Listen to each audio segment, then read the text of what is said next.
Good afternoon and welcome to True Grit Crime. My name is Memorable Libra Skills. I am here to talk about the part three portion of the Delphi hearings.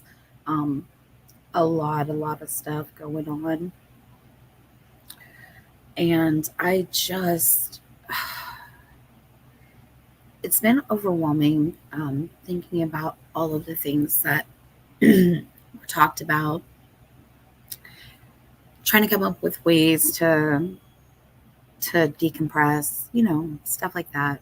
So I want to sit here for a minute and I'm gonna play a meditation, um, just to kind of cleanse the energy before I start to talk about things today. So if you're coming in, that is pretty much what I am listening to. Hi Jenny, 8675309. Oh my gosh, I remember like that commercial. So you quickly realize that it's not an easy journey. As you begin the healing process, you quickly realize that it's not an easy journey. Oftentimes, we look at healing as something for those who are weak in an area that need some type of recovery. While this perspective is true in many cases, I'm learning that healing is for the strong too. To face adversity or challenges that trigger you to exercise the lesser evolved version of you, yet you still choose the healthy choice, that's not an easy feat. Sometimes life happens. Sometimes making the right decisions for ourselves is difficult, especially when the easier, unhealthy option is right in front of us. Sometimes regressing back to the older version of ourselves feels good in the moment, but oftentimes it opens the door for feelings of guilt and shame to linger. Now, I'm not gonna lie, if you're anything like me, you've probably enjoyed a few moments of regression, especially when you gave someone exactly what you felt like they deserved. Having moments of regression is a part of the process, but it's important to know that we can't stay there. Grace and love is always available to us during the journey, so don't be too hard on yourself if you find yourself wavering. Healing isn't easy, but it's necessary. I wrote these affirmations for those who need a little push to keep healing and to keep growing when circumstances are telling them to make unhealthy choices. Say these affirmations whenever you feel it's necessary. I am proud of myself. The road hasn't always been easy, but I'm choosing to stay the course. I give myself grace and love as I grow in this season. I will not allow external circumstances to rob me of my internal peace. My feelings are important, but they don't control me. I make room for my feelings. I acknowledge my feelings, and I release the feelings that flow against my healing. I have a sound mind. I am not crazy. My feelings matter. I will make decisions in my life based on who I am and where I'm going, not solely on how I feel. I choose to release anger, anxiety, and frustration. I reclaim my peace. I reclaim my joy. It is well with my soul. There is more working for me than against me. I will remain calm and centered in frustrating situations. How people act towards me has nothing to do with my worth. I release people who don't see and value the fullness of my humanity. If people criticize me, I can survive that. Nothing says that I have to be perfect. I will not hold on to things that no longer serve me. Hi, Kayla. I'm gonna be okay.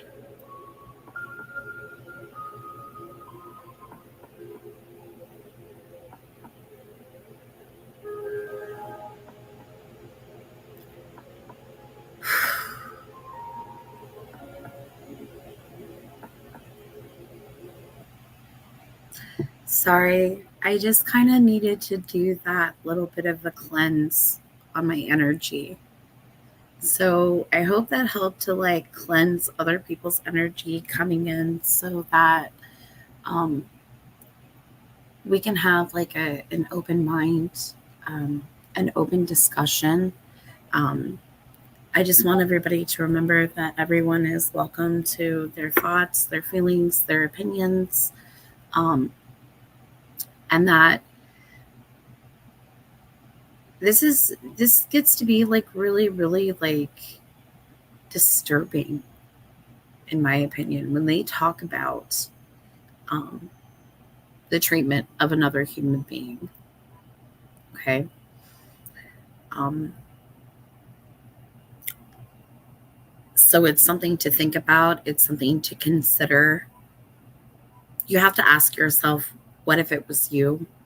What if it was a member of your family that was enduring some of these circumstances? So you really just, it's really difficult to have to listen to some of this stuff. Just saying.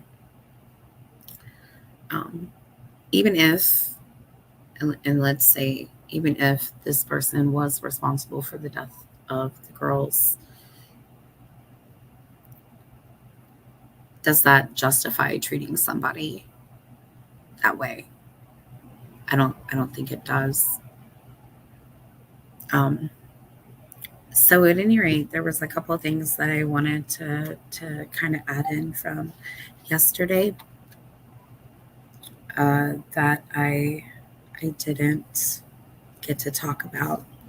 Well, I kind of like skipped over in the notes because there was another lady who had let me um, borrow some of her notes too. And something that I didn't mention yesterday, I don't think I did, when it concerned the warden, but they had talked about that there was a total of 61 confessions that had been made. Jenny8675 309 says, hit the like on your way coming in. Thank you, Jenny. Thank you. Um,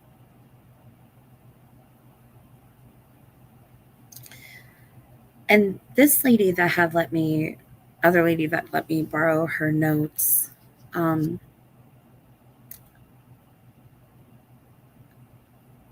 she had some feelings that she had written down about the testimony of the warden that I thought was interesting. Um,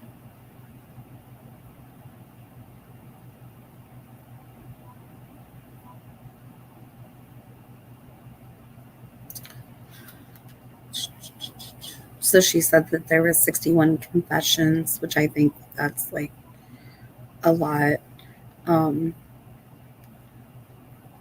I had been told that Diener was in there giving the business to the state and or to the defense, and um, they were waiting through the discussion. Um, and as we had discussed, yesterday, that we were surprised that there was not more journalistic integrity when it comes to like covering all of these issues. The journalistic transparency is just not there when it comes to the larger media affiliates. Um, and there are some issues that, like I said, are never really brought to light in the articles. Um, so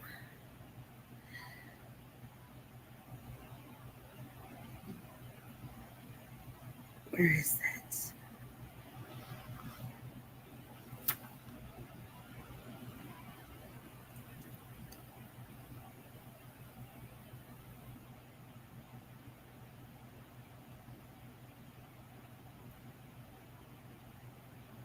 Okay, so she had wrote down that he had reportedly made some incriminating statements.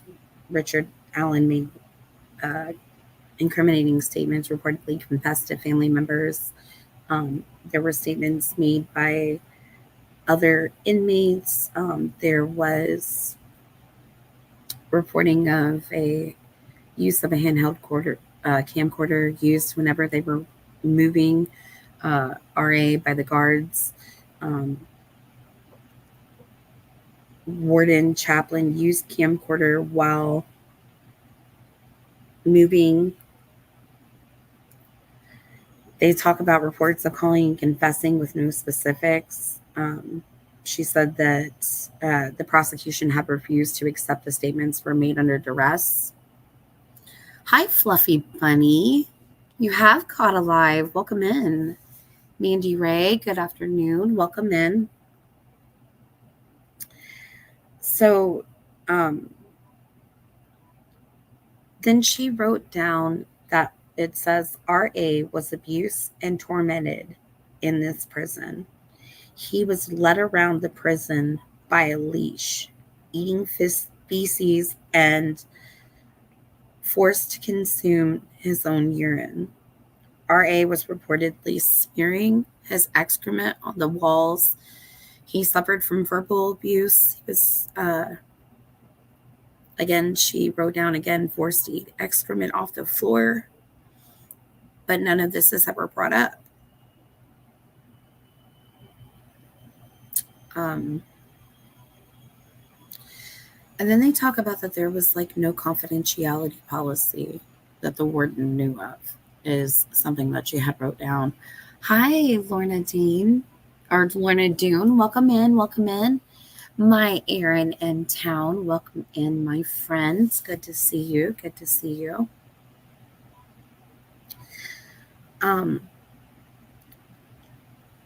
So she also had made a note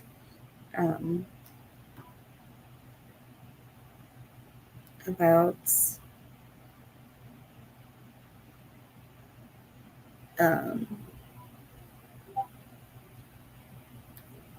this warden said that Richard Allen had been given little to no privacy, solitary, more security in prison itself. Um, he had no control over where he was housed cell wise. The Westfield Control Unit, if somebody comes to visit, they have to go through extra security. Good morning, Pebbles and Marbles, or afternoon, evening, whatever it is for you. It's afternoon for me. Thank you so much for all of your hard work and reporting. Oh, you're welcome. Thank you guys for coming and listening. Like I said, I know like I'm a bit of a jaw jacker. I talk a lot. I mean, it's never been a secret, so much so that like my first grade teacher used to call me a jack in the box because she was like, you just talk and talk and talk and talk and talk and talk and talk. So I'm glad y'all enjoy it. I don't know, but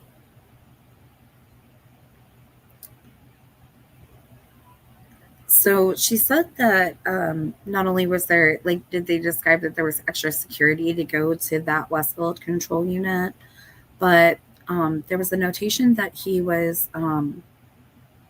video camera. There was a video camera in RN's cell, and he was under video camera surveillance the entire time that he was there.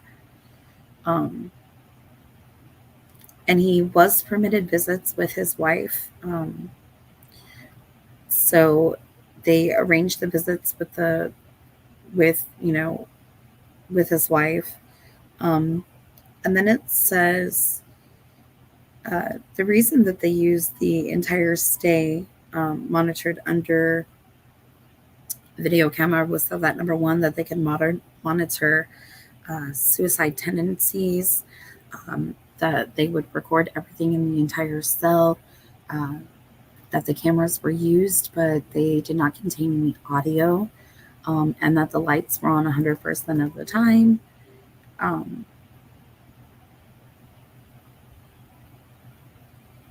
She had talked about that There were windows that start like at the waist high, 8 inches wide. The window is scratched, and the warden claims to have, that the window was replaced. Um, it says Richard Allen's visitations were transported by a number of guards, fully shackled, black box cuff, belly, ankle shackles. Um, and it was noted that the warden refers to the leash that was allegedly used to walk Richard Allen around in the prison. He referred to the leash as a security leash. Hi, Rebecca Ann, 1965. Welcome in. Um, and so in her notes that she let me use, it says um, Allen was walked around on this leash in the prison. The leash was referred to as a security leash. Um, what the Fork claims that RA was leashed like a dog, constantly shackled, watched by the guards, videoed during visitation with the attorney and family. Um, she said, "Why is it that he can have a Pepsi but no water?" These were part of her notes.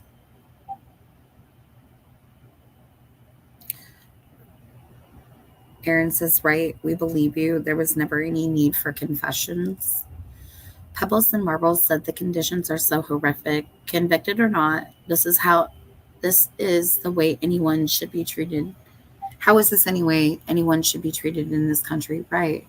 Like, I just think it's just terrible, like, all the way around. Um, just listening to that, like, reading that description, like, she told me that the warden was very, like,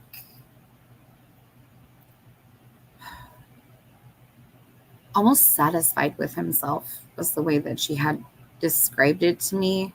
Um, so Tech Death Hippie, welcome in, welcome in. Kayla said, I'd say you can put drugs in Pepsi more easily than water. Yeah, I guess so. But yeah, so she had said, like, he was, like, kind of snide. She was like, he was happy with himself, like he was gleeful with things, in her opinion. Um,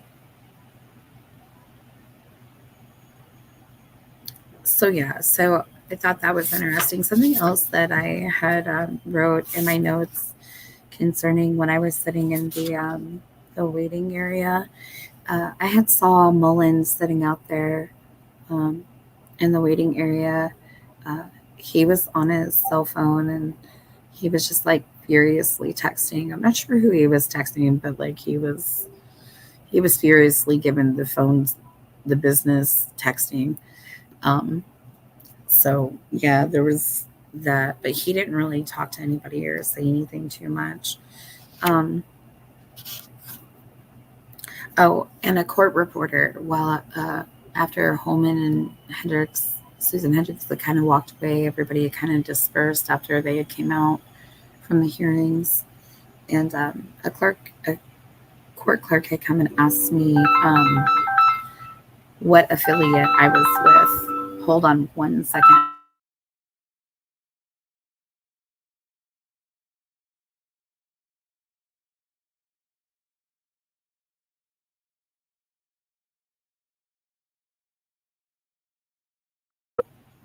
Sorry, y'all. One of my besties didn't know that I was live, so I'll have to call her back after. Um, but yeah, so hi, something to say. Welcome in, Grismatically. Hey, buddy. Welcome in, my brother. All right. So yesterday we left off. I was just starting to get into the examination of the doctor physician Walla. So we had talked about before that, and it was my, forgive me, like, if I get a little bit, like, confused in this area, because when I had finally gotten into the courtroom, like after everybody had dispersed and they went to lunch, I was determined that I was going to be in the courtroom for the afternoon, right? And as we were sitting there, like the rain had started to pour down, and you could hear like spits of hail like hit the top of the window atop. And I was like, listen, I'm not about to get out of my car, and I'm not about to like go walk to my car and go mess with anything because I didn't want to get sopping wet, but also the boot for my broken foot, I didn't want to get wet because yeah.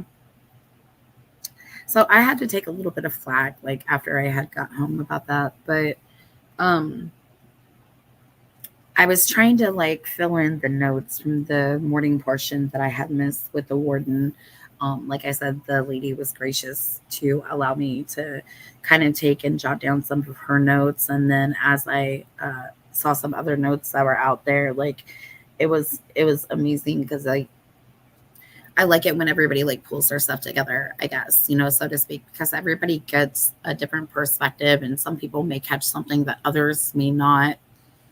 So Aaron says, geez, sorry about the confusion there. I meant they need all of those recordings to get them sliced into the fake one, pretending that Alan was in it all along. Hmm. Tech that said, Mandy, me, and Dan hung out yesterday. Ooh, sounds fun. What did you guys do? Did you guys go have fun activities? What, you know, I don't know. I don't know. Okay, so I was copying notes from this lady, right? She had handed it to me, and then I saw the other notes of the stuff that I had kind of missed in the morning, and I was like um, going back and forth. So I had skipped over to a page to start writing about Dr. Walla's testimony because I was busy like stopping and talking in between, writing down what I could, you know what I mean? And then her and I were discussing stuff. Um, so at one point I had ran out of space on a page and I went like before to the other page that I had been writing on previously. So just for that split second, my notes are kind of flip flopped through here, but I see what I did. Like I know what I did or whatever. Um, so at any rate, they talked about Dr. Wallace's credentials, how she worked in the prison. She had four other people that worked with her that were master level therapists, the behavioral health specialists, there's the BA in psychology. Um, she was asked if the majority of the contacts occurred with Richard Allen while he was in his cell, and her answer was yes, that a good portion of them had. We played guitar, jammed together, talked Delphi. I taught him music theory. That's awesome. See, I don't know how to play the guitar. I would so love how to learn how to. I just there's I don't know. I guess I'm better like in other areas, but I absolutely love music. Music is awesome. I'm a fan. So um, yeah, Aaron said sounds like a very good time. It does, a jam session. Um, so they asked Dr. Walla when rounds in the prison are complete, and she indicated that there are rounds that are done one time a week, and then there's an offer one time a week to come out of the cell. Um,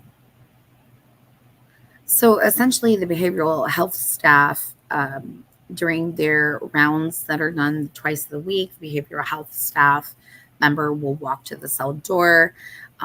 They make an inquiry with the individual. Good afternoon, Mother of Dragons. Welcome in. So they make an inquiry with the individual that is obviously in the unit. They ask them if they have any needs that are needed to be filled. They ask them questions about self-harm. And during this interaction, as they're standing at the door and they're talking to the individual that is behind this door, they are not allowed to open the top port window. I found that to be really interesting. Um, because, like, in my opinion, as a behavioral health specialist, if you're asking an individual questions about what they may need, or asking them how they're feeling, or um, self harm things, uh, I think, like, to me, like, it would be important to be able to kind of get a look at this person, look at their facial features, maybe their mannerisms. A lot you can tell by somebody, like, how what their disposition is by just the look. You know what I mean? So it really kind of um, threw me off that they said that they weren't allowed to open the port window and that they were speaking just through this small crack in the door.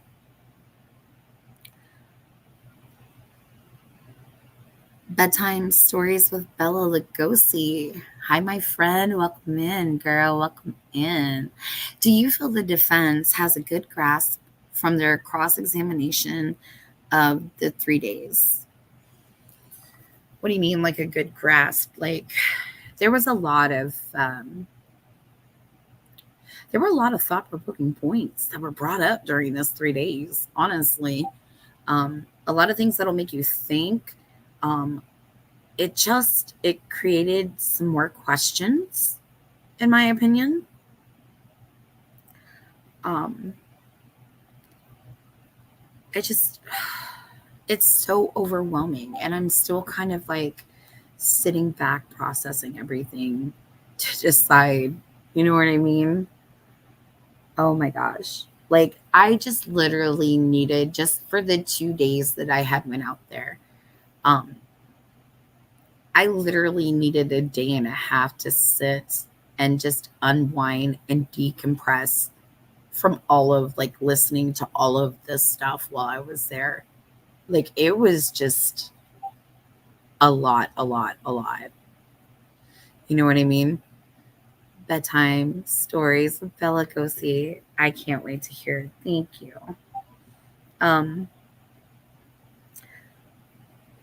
so yeah, so I thought that was interesting. Like I said, as a behavioral health specialist, I would think that you would want to kind of get an idea of what the patient could be feeling, what they could be thinking. I think facial expressions and the mannerisms is very important. I was surprised that they were able to conduct these checks through just the crack in the door, and that they weren't really um, they weren't opening the port, they weren't entering the cell, none of that stuff. Um, Dr. Weller talks about that she remembers the first time that she met with Richard Allen. Of course, when she met with him, there was this area that they took him to. It's like this little cage.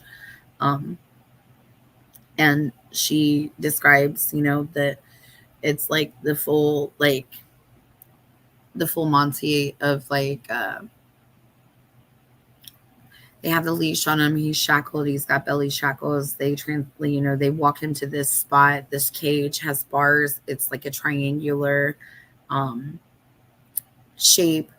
Um, and she said that she uh, was able to stand outside of that cell with the bars without, like, an outside barrier of a door in the way to be able to have her interaction and talk to him. So she indicates that there are a total of 255 inmates within this particular unit. So she said that there are 4 pods, and in each pod, it contains 14 times 4. So she's like, it's 14 times 4. One pod, there's four pods total. When they're talking about the size of it,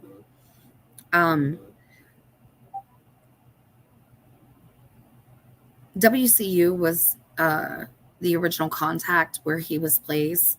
And so she indicates that where he was placed was another holding area, or like a cell that they would use on a routine basis.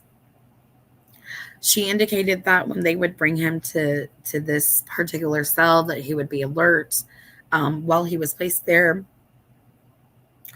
And she was asked if they had him signed any documents when he had arrived at that cell. Andy Ray, glad to find you find employment in this company. Not sure the purpose of sharing that information with me, vouching for his personality at Tech Death.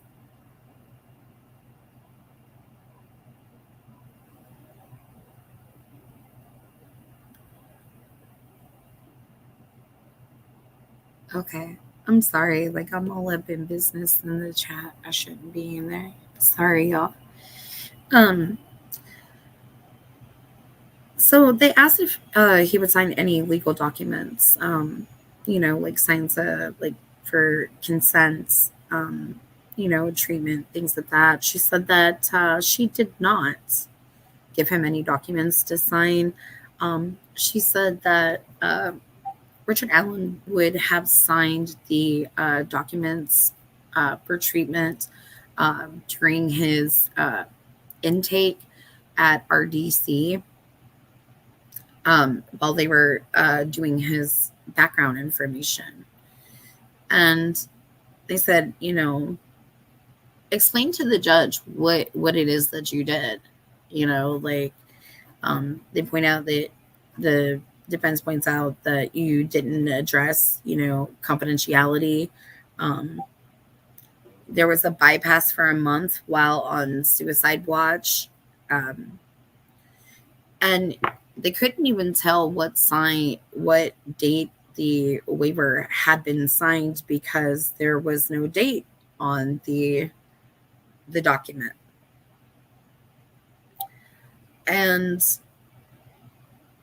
regardless, it was pointed out, Dr. Wallace, like, regardless, it doesn't matter. Like, this particular document will apply at all 8 facilities.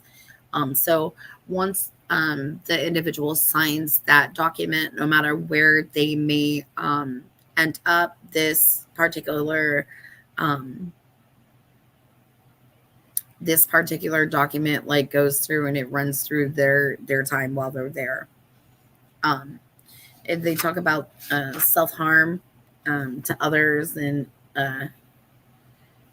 danger. Like, she's a mandated reporter, so like if there's thoughts of self-harm, she has to report it. If he reports like hurting others or planning to hurt others, things of that nature, these were things that she would have to be a mandated reporter of.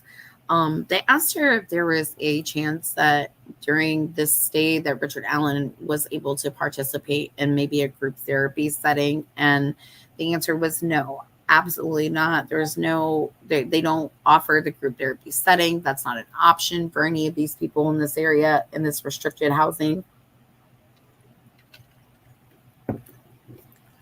And even if there would be group therapy, he wouldn't be eligible, right? Is what they say, because the segregation of the safekeeping order and things of that nature. So they describe that Richard Allen is housed in a cell. The size of the cell is an 8x10, and he's in there 7 days a week. He is supposed to be offered recreation 3 times a week. However, that had been modified while he was on suicide watch. And doesn't know if it was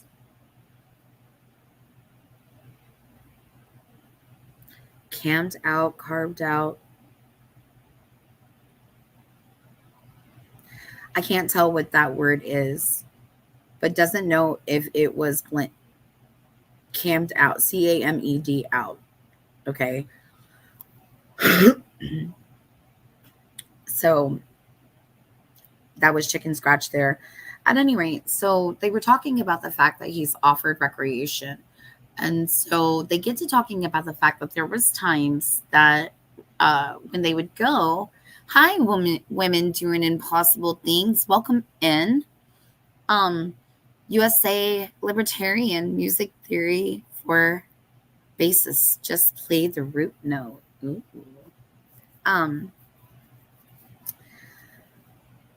So they talk about the fact that, there was times that recreational activities were offered to Richard Allen, but he had refused them. So they get into the reason as to why Richard Allen would refuse recreational activity at that given time. And so they start to talk about that while Richard Allen is housed in this cell, he is wearing um, like a smock, like a gown smock, right? Um, and he has no undergarments on, no underwear.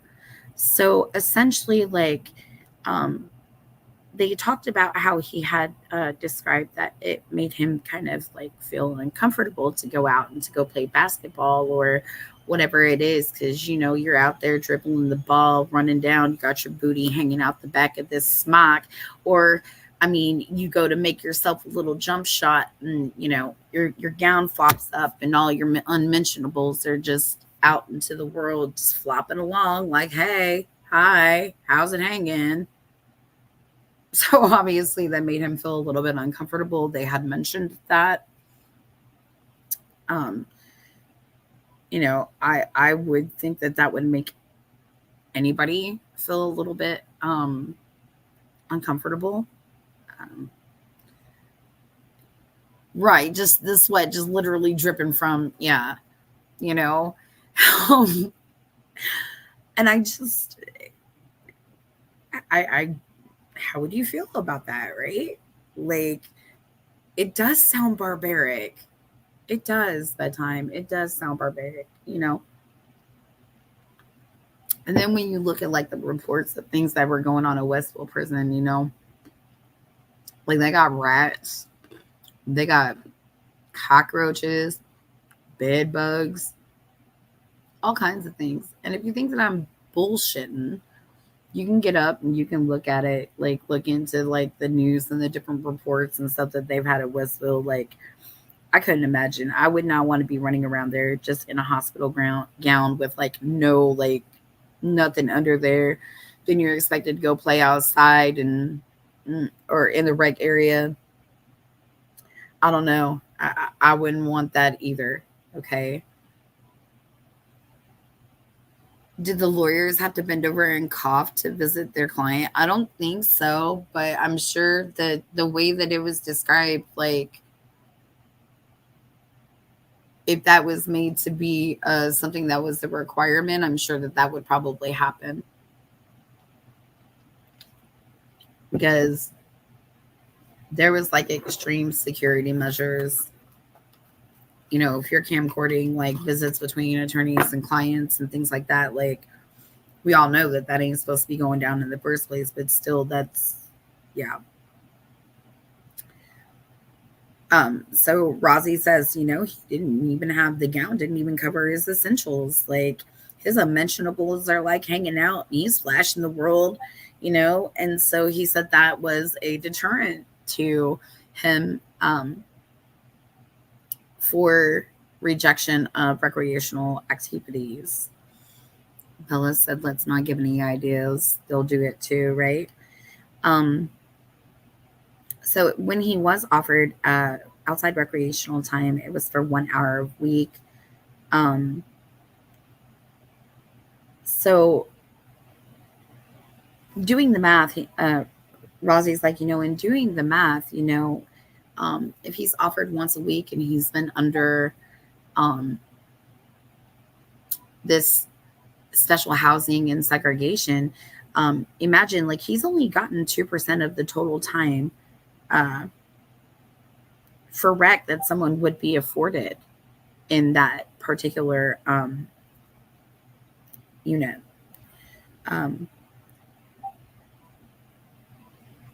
And Diener objects to Walla, to questioning Walla about the care circumstances of Richard Allen, as she is only there to speak about the circumstances of his mental health.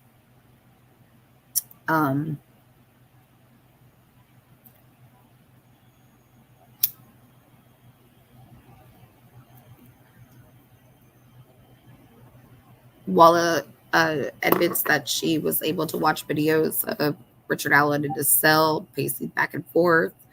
Um, describes monotonous activity. Um, so Rosie says, so like if you're in this cell, like the size of this cell, he said, how many steps would you say that you get back and forth in this cell? And she's like, I don't know, I'd say maybe like 15 one way, 15 back. So it's just a constant 15 there, 15 back, 15 there, 15 back. Kayla says pole vault guy lost a chance at a medal because his unmentionables hit the bar on the way over and knocked the bar off. Oh my gosh, that's terrible. Ow. Ow. That's painful to just think about, right?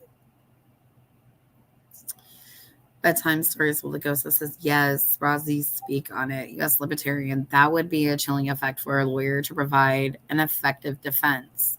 Lost the battle, but won the war. His chunk is now world famous. Oh my gosh. What a mess. Right?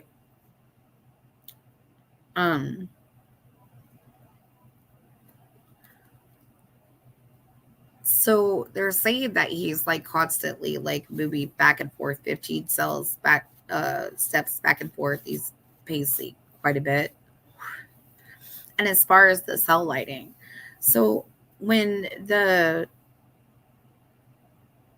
warden was on the stand, he had talked about, I guess, that Richard Allen had access to a light, that he was able to turn off a light. And then there's like confusion, like he isn't, like he is, he isn't. I don't know what all that really kind of entails there as far as that goes. But Dr. Walla had indicated that Richard Allen was scared to turn off the lights in fear of trouble.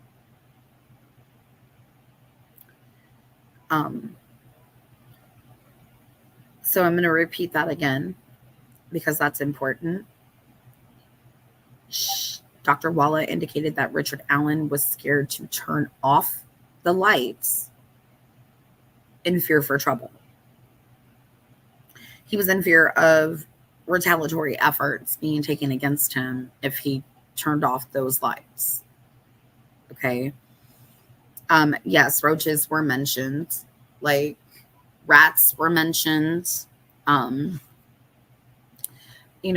I did see a story not too long ago. It was in the news. There was a guy that there were bed bugs in his cell at that particular facility, and like he died in that facility, like covered with bed bugs and stuff. So it was something like high, like really big that they were talking about when it came to that particular facility. I don't even want to think about all the things that, oh my God, you guys, y'all, you're giving me the heebie-jeebies. Ugh. Bedtime stories with Bella said, I think the guards told him not to turn it off. And that could have very well been, you know what I mean? But she said that he was in fear of turning the lights off for trouble. So when somebody says trouble, I'm thinking like, is he in fear of retaliatory measures? Like, is something going to happen to him? Big fish, small pond. Hello. Welcome in. So it says that, and when he's in the suicide watch area, in that cell, the lights are on like all the time. And so Rosie says, this is probably not like the ideal situation, is it? And she's like, no, because, you have no privacy. You have no ability to control the lights and turn them off and on. And then she stops and says, well, I think maybe he did have access to a light. He had described about having some issues about not being able to see outside of his window because it was scratched. And even though the window is like small or whatever, like there is a window, I guess, that he can see to the outside, but his view is just like the prison fence and barbed wire, and then you see like another prison because this segregated unit where he's at, um, it's just like a small, like they describe it as like a smaller part of the prison within the prison. You know what I mean? Um, so they say that even when he looks out this window, he just sees the beds with the barbed wire and the rest of the prison. He is forced to sleep on a mattress on the floor that is an inch off the ground. They said that he was given a cardboard box to sit and eat his food on, that he fights bugs off while he is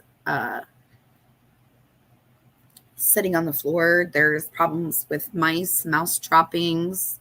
And Rosie asks Dr. Walla, I mean, is this enough to make a man go crazy? And she agreed, yes, this is enough to make a man lose it.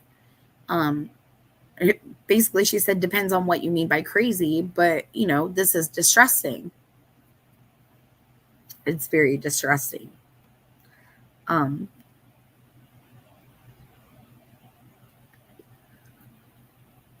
they said out of the 255 cells that they have in this facility, that only 4 of the cells are similar to the isolation cell that Richard Allen is being kept in, except for 1 cell in the infirmary. So they talk about that when they are moving him throughout the facility. It is forked up tech death. It really is. USA Libertarian says it is even worse than not being convicted. They are absolutely doing this to get the confessions of a secure conviction. Elna Copper, as bad as the movie Cool Hand Luke. Yeah.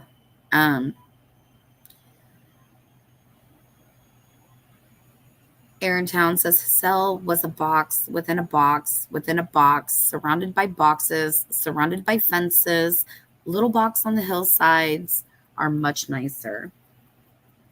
It's crazy. Like, it's really like super duper small.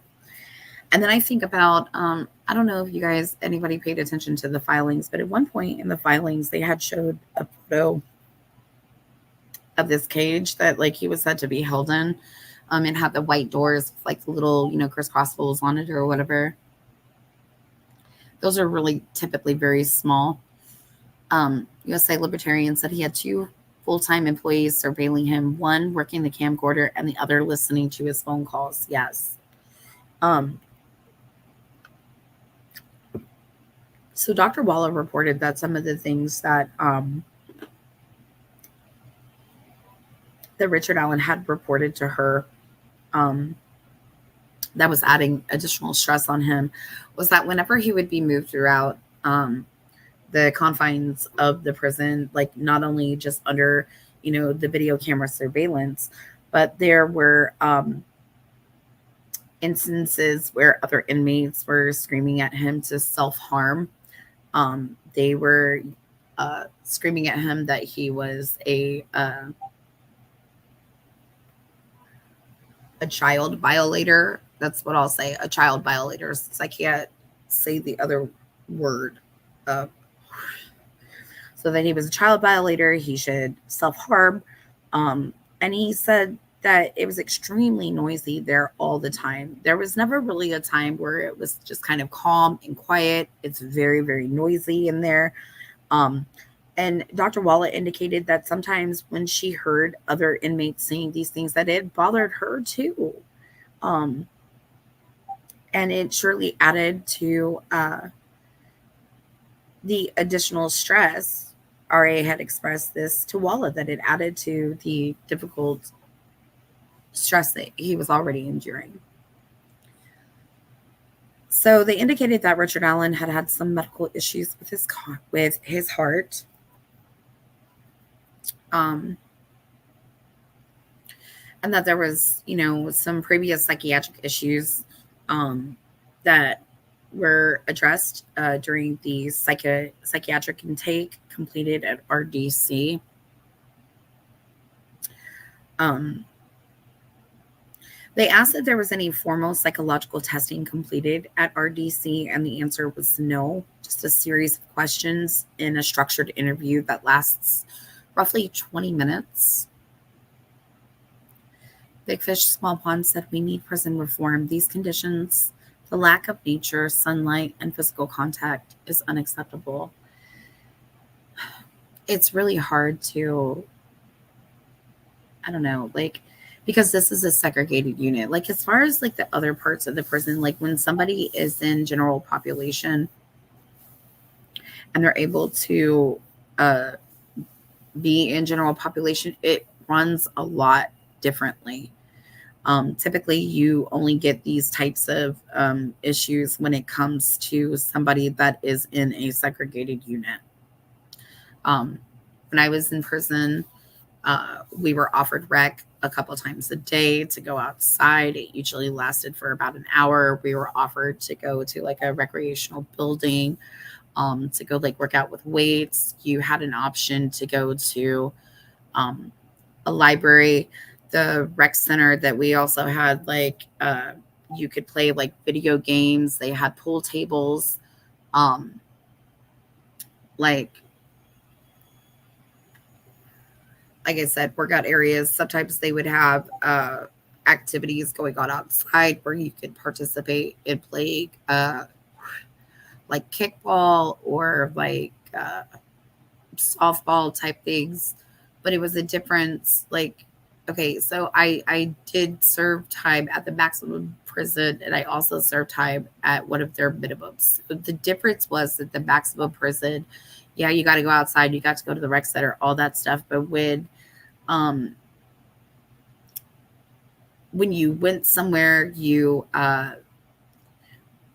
like when you would go to eat at the mess hall, like you would have to walk 2 by 2. Like everybody would have to line up. You walk 2 by 2. You're escorted there to and from by a guard. Like if you're going out for recreation, it was a bit more free, although you had to stay within like the certain confines of the area, like near your dorm. Um, and everywhere, like in the maximum security prison, you were escorted by a guard. When I went to the minimum, it was a lot freer, I guess would be the words, to move around because the guards weren't as they were laxer. You know what I mean? Like you could move around a little bit more. Um, you also had options for like more activities, like at the low security prison. Like for example, like in the high security prison in Rockville, somebody could like essentially pay to go get like their hair cut, styled, whatever. Um, and that was about the most that you could do. But when you were in the minimum security prison, you could go and you could get like manicures and pedicures, and they allowed for people to purchase like hair dye to have like their hair colors done. Um, stuff like that. Of course, you had to purchase it on the commissary, then you had to pay separately to like go and have that done. But like as far as like getting your nails and stuff, like that wasn't something that was available to get done at the maximum state prison. Um, like there were just more activities to get involved in. I don't know how to say it. Um,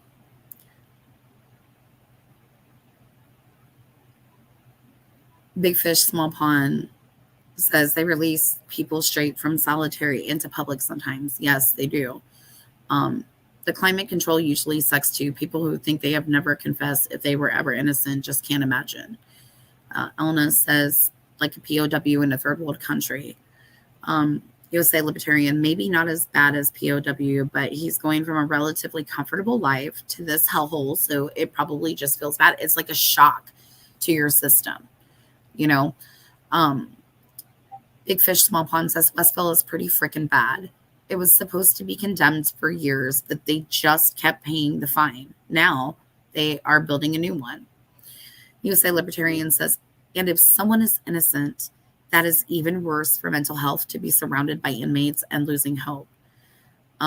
Yeah, they can spray for bugs in each cell, but that's not going to do it. Like, that's not going to do it at all. Okay. They've let it get so far out of control. You know, it's insane to me. But I really do just think about like the vast differences um, in prison, you know, um, something that wasn't different. Like, let's say you go out to the day room and you want to go like watch TV, right? So they would have one TV that specifically played a movie. Like they had a list of movies for the day, and they would say, okay, at this time this movie is going to be playing. At this time this movie is going to be playing, or whatever. Or they had another television that was like on like news programs, or maybe the the stories, whatever, the guards were the ones who would be the ones to turn the TV for you, right? Like they have a remote, they're the clicker. You talk to the guard about maybe what you might want to watch. They would pick something neutral, and that's it. You never had any sound coming directly from the TVs, right? So if you wanted to listen to a television, you had to have a set of headphones. Okay. So you would get those from, your um, case manager. And even like when they do like psychological evaluations and stuff like that, like typically somebody who goes through intake is not a wham bam thank you kind of route. Like you see here that they had mentioned that Richard Allen was only in the RDC intake for 1 day. Basically, that's like to get him in, get him fingerprinted, get his photo. They would have taken a DNA sample from him at that time. And they pretty much make you see a health doctor. You go through examinations, stuff like that. This would have been a much longer and much more strenuous intake. Like for me, when I went to prison, the intake was 13 weeks. So I just want you to keep that in mind. It was 13 weeks for them to go through all of these things that they go through. So it's not normally just a one and done thing. And they don't make you do any major psychological testing or whatever. Now, if you need like medications or whatever, you talk to somebody who would be able to prescribe you like said medications that you would need. But again, that would be whatever it is that they allow you to take at the prison, because there are some prescription medications that they do not allow somebody to take while they are incarcerated. So those are some other things, to keep in mind. Sorry, I got off on the tangent, y'all. Elna Copper says the warden needs to be held in that cell for a month. Yeah, I think that he's very well aware of what the conditions are in that cell and what it's like. I don't think that he would want to do it for himself, in my opinion. So anyway, they said that there was no like formal major testing for psychology completed at RDC, just a series of the questions with a structured interview for 20 minutes. They said that they felt that he was suffering from a major depressive disorder, which could be defined as a serious medical issue, according to the CDSM-4 diagnosis sheet. But then there was an updated one that she said that but she disagreed with the CDSM-4, but she said that there was another one that I didn't get wrote down. It was like another one further up. Um, but this major depressive disorder had been reported to have been long suffering since his early adulthood. So they refer to a 2019 hospitalization in regards to severe depression. They said that he had been on psychotropic meds since the age of 25 years old, and that long ago there was a suicidal ideation. Um, they described that there is a generalized anxiety disorder, and then a dependent personality disorder possible, um, that can affect the normal mental health when somebody is separated from a loved one. So they said that during this time, Richard Allen had been labeled as a code D, as in dog. Um, they said that the codes range from A all the way to E. So A as in apple to E as in ever. Uh, Designations defined current significance of the mental health scale. So if he was an A, you would be least acute. But if you went down to a D where he was listed, it was considered most acute. And so in normal um, instances, somebody who is most acute would be transferred out of a normal facility and transferred over to one of the three mental health facilities that they have available for inmates of this type through the Department of Corrections.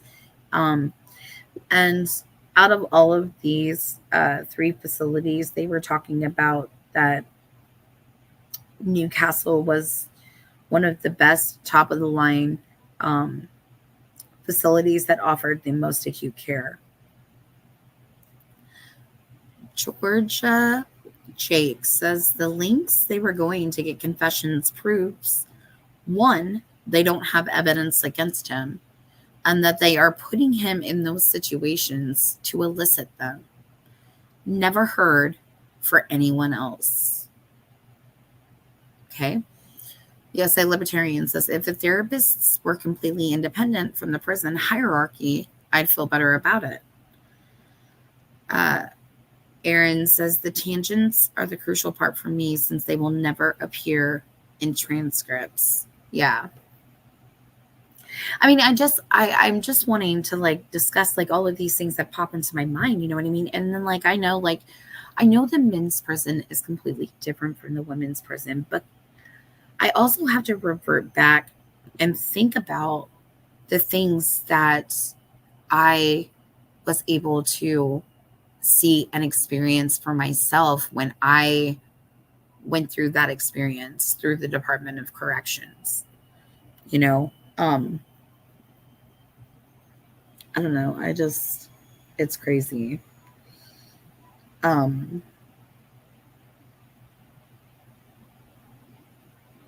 so Newcastle would be the facility that would have the most state of the art stuff, that they would deal with the most acute um, individuals.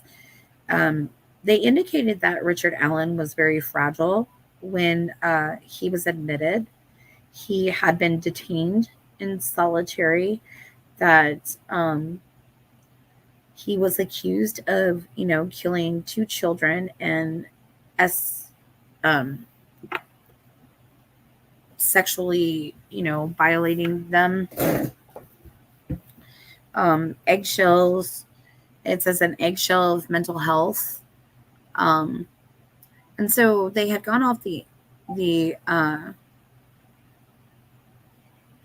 offender's status, the offender inmate status, and they were aware records of pseudo SA ideations when in intake. So like they were aware that there were records that he had prior um, bouts of self-harm ideation. Um, But it says aware record suicidal ideation when intake. They said he was not actively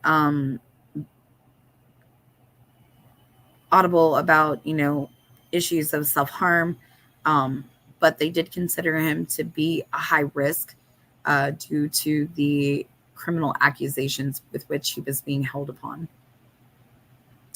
So even though he didn't say, I'm feeling this type of way, he was placed on suicide watch anyway. So they said that they were going to monitor him until he was stable, and then, his privileges are returned in early May, and he has privileges from May to December.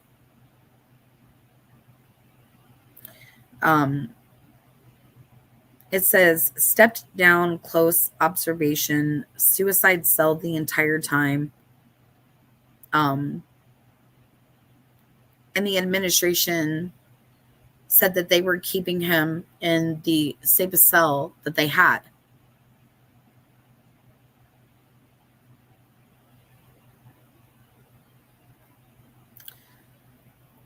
Anything that isn't against his interest will be called hearsay, so we will only hear the things he said that implicate him, USA Libertarian says. A woman doing impossible things that's hopefully goal will keep this unbiased act going. I hope so too. Like I said, I was like very, very surprised, but it was such like it was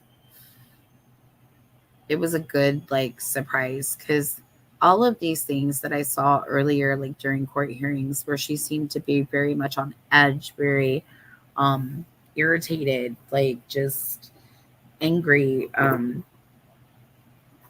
times of the rolling of the eyes and the projection, as if, like the consideration of these things just were just insane.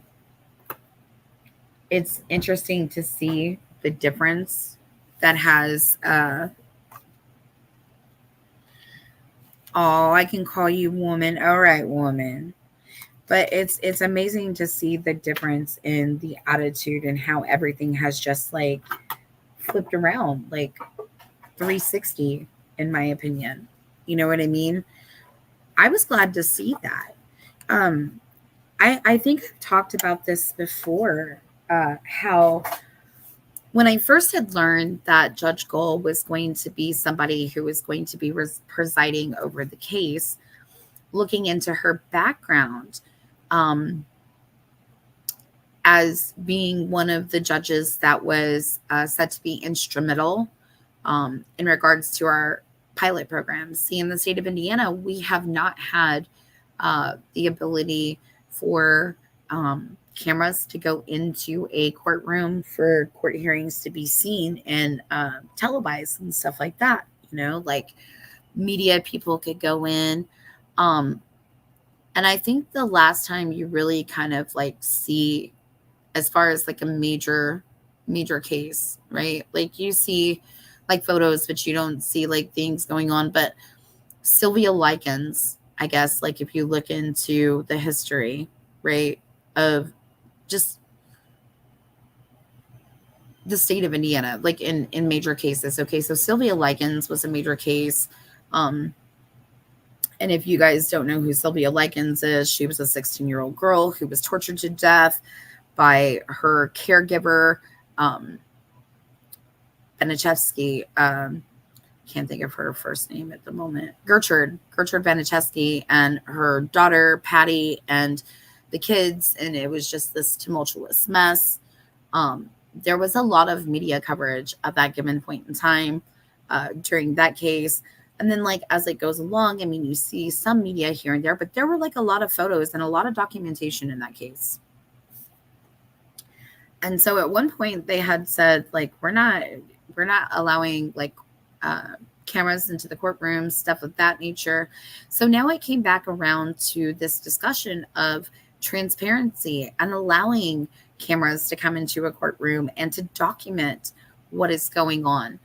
And so I was excited because during this pilot program, Judge Gold was one of these 5 judges who, when she spoke with media, she had said like she thinks that there should be transparency in the courtroom. She felt that this was a good thing, and she felt that out of the different courtrooms who had participated, she felt that it was a positive experience. So like going in and then watching, and it's like the cameras keep getting denied and all of that stuff, you know what I mean? And the one time the cameras were allowed in, it was for this circus show, like a sideshow. And it's just all of this hype that has been built up in the media. I shake my head. I really do. Um, I feel like with all of these extra side things that are going on, and I'm not saying that they're not important. Again, every single bit of this is absolutely important to me, but I think the most important thing of all that I don't want to see sight lost of is justice for these children. Justice for all of these people who have suffered from terrible, terrible, like crimes that have happened in this area. It's not even just Abby and Libby. I mean, look at the 4 Flora girls who lost their lives. Like there's no answers there. There's like an abundance of criminal activity just running amok. And who is going to search this down? Who is going to be brave enough to make sure that this does not happen to other people again?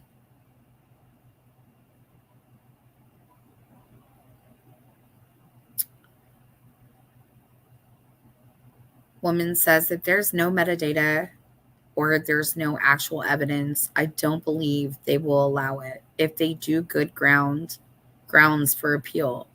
Yeah, that's sus to me too, she says. Elna Cooper says IMP state thinks cruelness is cool. Bizo Jones says the state has nothing. They have been torturing an innocent man for 19 months. The Unified Command and the DA should be under federal investigation. M. Proctor is an angel compared to this group, right? USA Libertarian, that tells me she thinks cameras are embarrassing people. When it is her, she denies them. When she wants to embarrass the defense, she demands them. USA Libertarian also says even if they are torturing a guilty man, it's still not cool. Yeah, it's still not okay. Even if he is guilty, let's say that he did kill the girls. It's still not okay to torture someone to death. You know what I mean? It's not okay. Elna Copper says, investigate, please. I'm trying to do my best. I will do my best. You know what I mean? If there's something that maybe you think that I should look into more, please feel free to point that out. Please feel free to let me know. I am more than willing to go take a look.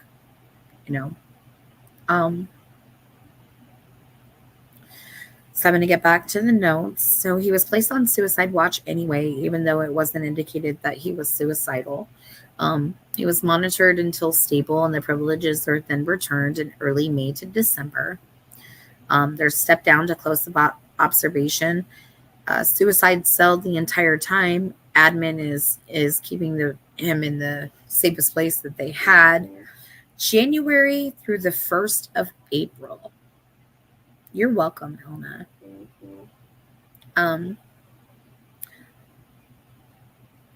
Biso Jones says RA's life. Well, that's what's left of it after this is in Goal's hands now, and that's the scariest part. right? Woman says, I wonder if she had them there to prove they would quit. I don't know, sweetheart. I don't know. Elna Cooper says, thank you, True. You're welcome.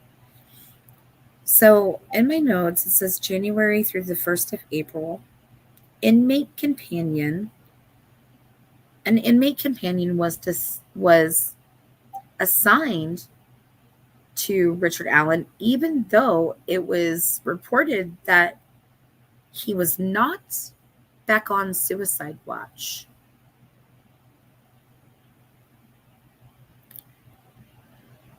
Idaho Charlie says, thank you for sharing your notes. I enjoyed listening to you on criminality. Thank you.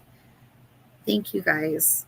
Um, I enjoyed going on criminality and being able to kind of talk about this stuff. Like, I know the second day was like really a lot. Like, everybody was already like going over and covering it, and she wanted to hit the highlights. Um, and there were some things that I didn't get to share on there, but I felt like it was an awesome collaboration with other people. And you know what I really loved was the other uh, guest courtroom crank. That was absolutely awesome, right? Because I didn't know that she was going to be on there, and I really appreciated that um, Teresa went and got somebody else who was in the courtroom so we could kind of like go through and see um, the different perspectives, right? Like, of people that were in the courtroom. I really appreciated how um,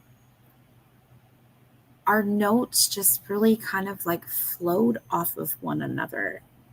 Like, there were things that I saw that I noticed that she noticed too, which was really awesome because it was like, yes, I get to talk to somebody that was like there, and like it felt great.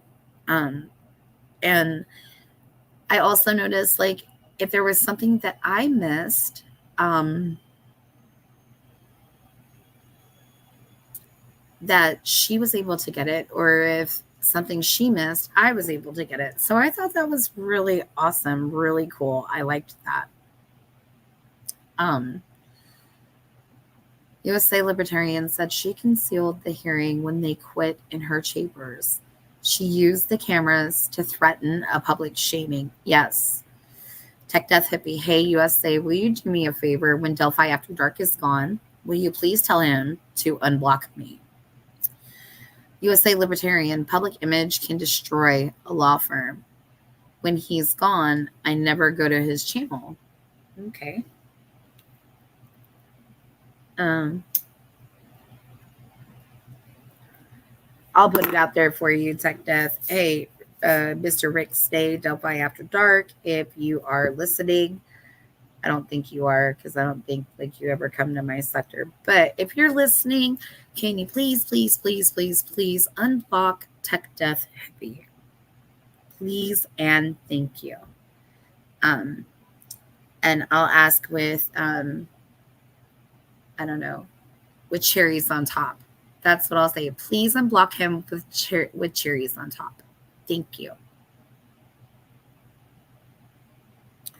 Aaron says, a woman says, I will. And Aaron says, empathy needs to be taught massively in the USA. It's the only way to turn around all of the greed and anger. I agree. Absolutely. I agree. So it says January through the 1st of April, the inmate companions were assigned, even though Richard Allen at that given point in time had not been on suicide watch. But he was placed back on suicide watch at the beginning of April. And it said that he continued to stay on suicide watch until December of 2023.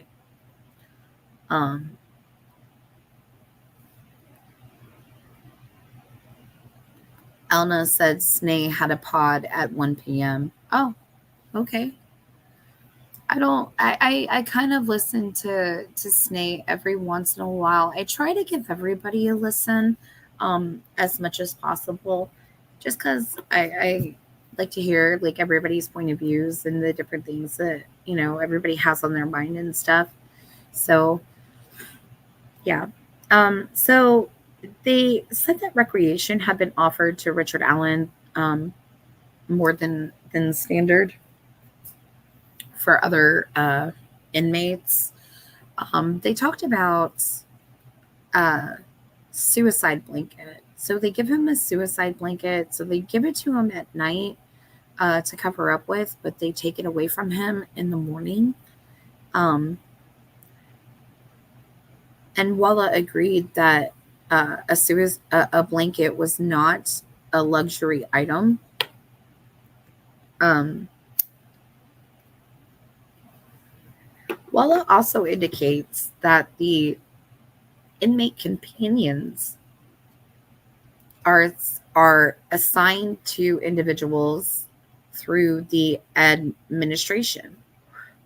The administration is responsible to fill all of the requests concerning, if an inmate is asking questions or concerning their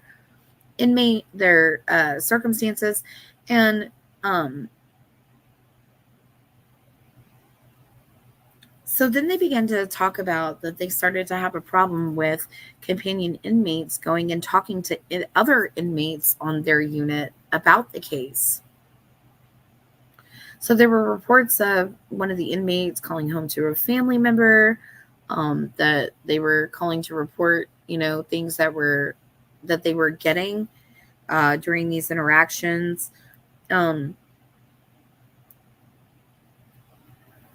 you had the interaction of the inmate that called home, and his family member made a YouTube video about it. Apparently, they had referred to that for a hot second. And so Rossi had asked, Walla, you would say that, would you agree that uh, the inmate companions are not 100% trustworthy? And the answer was yes.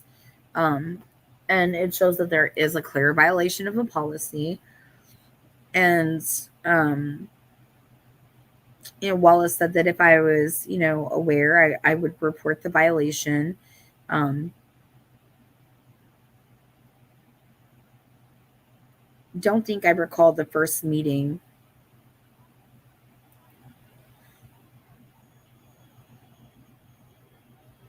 She doesn't know she recalls the first meeting where Richard Allen had started to express to her that other inmates were asking questions. And, they had talked about that there was one watching, for monitoring. And that the inmate companion had been fired for disclosing these competences, and they relieved the other inmates of their duties. And so the inmate companion program was something that was implemented by DOC. According to Wallace's knowledge, the inmates get paid, which is part of a larger program that they are involved in, known as the Plus program. And this Plus program is a job that is assigned to the inmates. And they ask if, they asked about outsiders with contact with Richard Allen while he had been incarcerated. Was there any attempts for outsiders to contact him? Dr. Wallace states in March of 2023 that there was a forensic psychologist from the Indiana State Police that had came and wanted to speak with Richard Allen. She indicated that she was sent to Richard Allen to try to get him to sign some sort of release before he spoke to this individual, and to ask him if he would be willing to, speak to these people. She said that after she had spoken with Richard Allen had indicated to her that he didn't think that it was a good choice or a good idea. to speak with them and refuse the consent.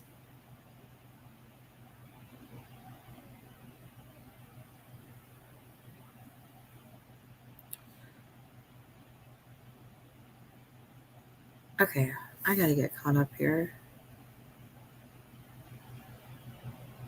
Elna Cooper says Bit B comes from sunshine. USA Libertarian says at Tech Death Hippie, if I ever see Snay on here, I'll ask him for you. Elna Cooper says Walla is CYA. She really painted him guilty on YouTube. I haven't seen her on YouTube. Of course, I don't know her, so yeah, I don't know. I've not gotten to see that myself, so I can't. I don't think I can comment on that. Um,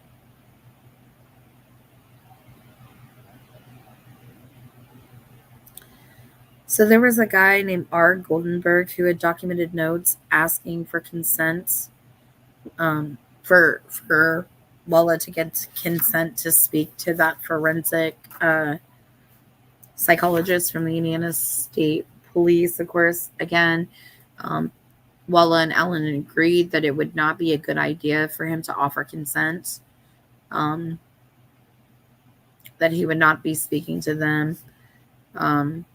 And she was asked to get a yes or no on signing documents. Rossi asks Dr. Walla if anyone from the Indiana State Police had ever come to seek information on therapy sessions before, and her answer was yes.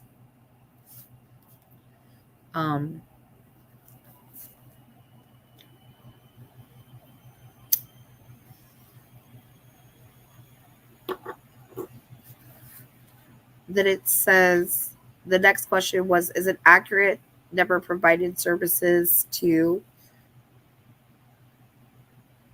former inmates in solitary confinement and detained without a conviction versus someone convicted? So she's basically like, is it different to provide services to somebody who hasn't been convicted of a crime versus somebody who has been convicted of a crime?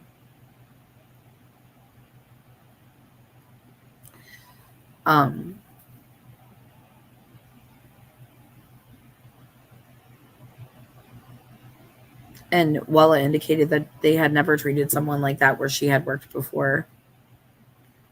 I'm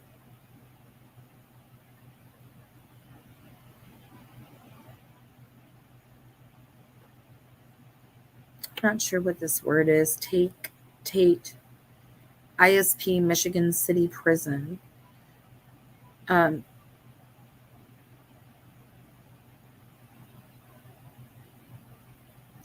So it says most interactions were at the cell door, took down the hall to engage in more intimate settings. RA was there. There was a cage close to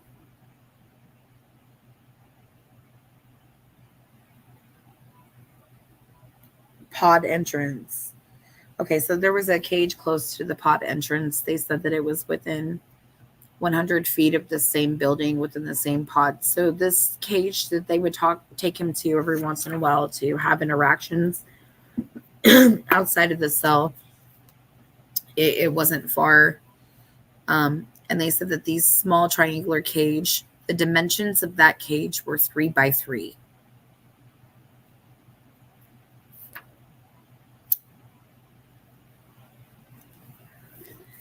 They said that it was gated or barred from floor to ceiling, and that there was a small slit for food or drink. And she said this was a cage. There was this cage, particularly, is in Wabash Valley, where they would do therapy. It's freestanding with four sides with bars, and they called it a traditional jail cell.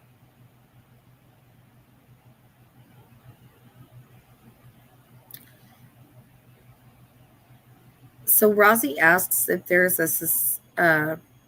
is there a significant therapeutic environment that makes a difference for a patient versus him being in a freestanding cell versus being in like a office setting where you have a couch and a plant and a light, and um, where you're kind of like make yourself kind of comfortable and able to chat and stuff. And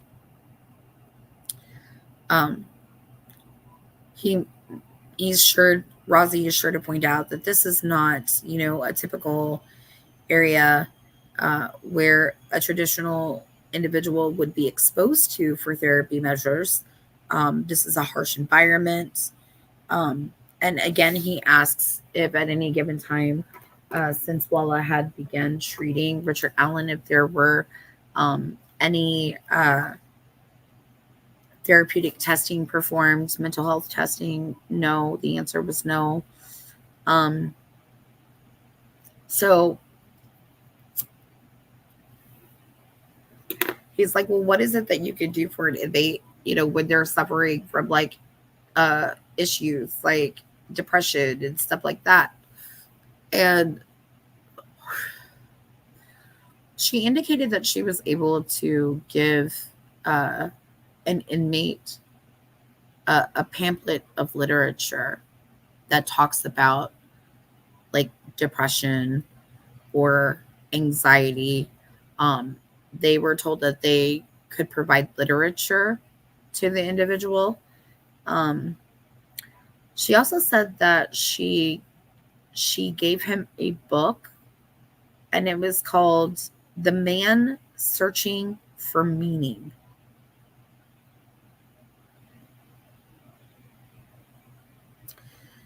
Walla also indicates that she is able to give Richard Allen colored pencils and crayons. Um,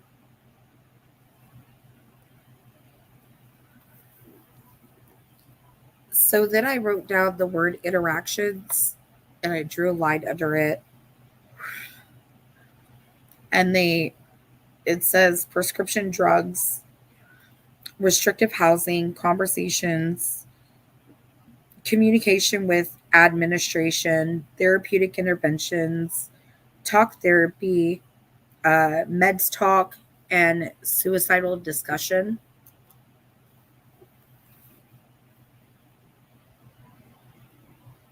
Man's Search for a Meaning is a book by Viktor Frankl about surviving a concentration camp, Chelsea says. I haven't read it. Like I hadn't heard of it before and until they had mentioned it, and I still hadn't quite dug into the book just yet. But I think that would be like a really interesting read. Um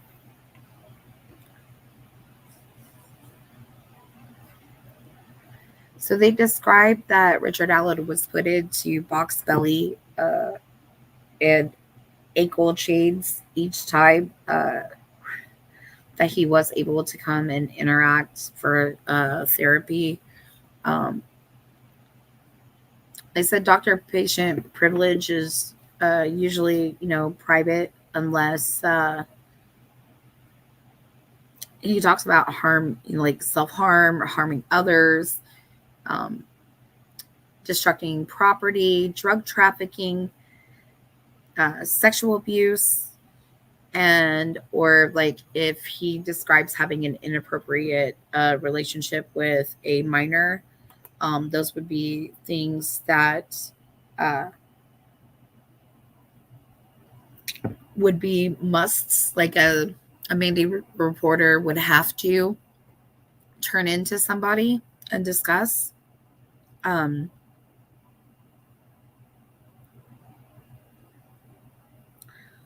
she indicates that sometimes she would take notes during the sessions, and then she would reduce her overall notes into like a formal summarization that went into the Department of Corrections computer. Um, and she said that the health provided health company that they worked for is called Centurion Health Global. They are the provider for the prison. Um, she is paid by Centurion to essentially manage case plans. She's provided with a DOC name tag, um, and she's given access. And she said that frequently can change companies depending upon when um, the contract for the mental health services uh, are set to be up for grabs from a company. She indicated that like currently this company is called Centurion, but previously um, they were known as Wexburg Health, and before that, the prior contract, they were known as Corsian, Corisian Health. Um, so generally, after she would have these interactions of therapy with Richard Allen, um, she would generate a report within 24 hours. USA Libertarian says he's totally not like a POW. Also, here's a book on surviving a concentration camp, right? Um, Chelsea said it is common assigned reading in grad school for mental health practitioners. So I'm not surprised she gave it to him. The book is basically about finding meaning in your experience, no matter how bad they are, giving you a will to live. Well, that's important. Like, that's something important that you want to pass along to a patient, right? I would take that as something positive. Like, don't give up. Like, keep pushing. I agree he's not a POW prisoner, but yeah. So it kind of gives you an idea of her relationship or interactions in regard to Richard Allen. Okay, so she indicates that she generates the reports within 24 hours. And she also, after she updates these reports into the formal entry of the computer, she shreds her notes. She shreds them.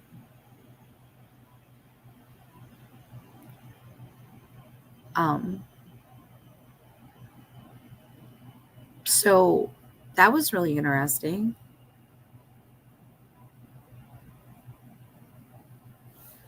No, she didn't say it. A lot of people YouTube have, though, a lot of cognitive dissonance going around. Chelsea said, I think it was good that she gave him the book. I think it is relevant to his circumstances. Yes,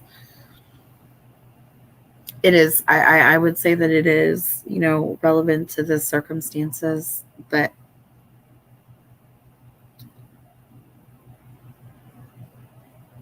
Aaron says centurions were Roman soldiers. Ooh, that's food for thought, isn't it? But yeah, so she says that she shreds the notes after the entry. And Rozzy is like, wait a minute, you shred the notes? And she's like, yeah. And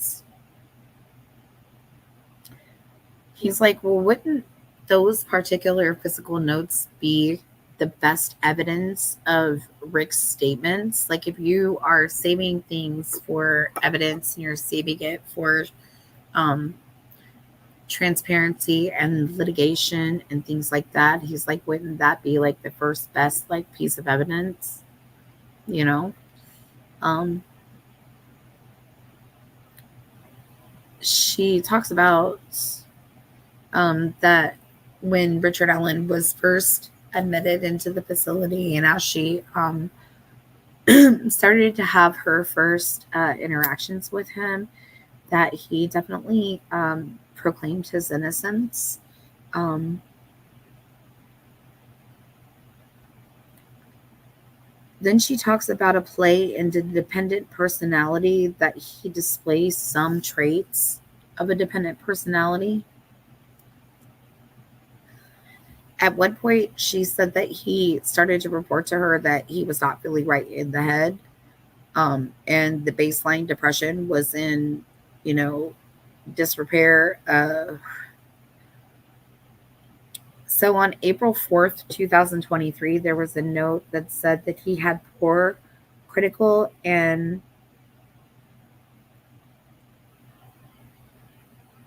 he was deteriorating. Well, I had noted in her report that there were suicidal ideations reported. Um, reported that in the report that said that death would bring relief. Um, bouts of low appetite, uh, low self esteem, um,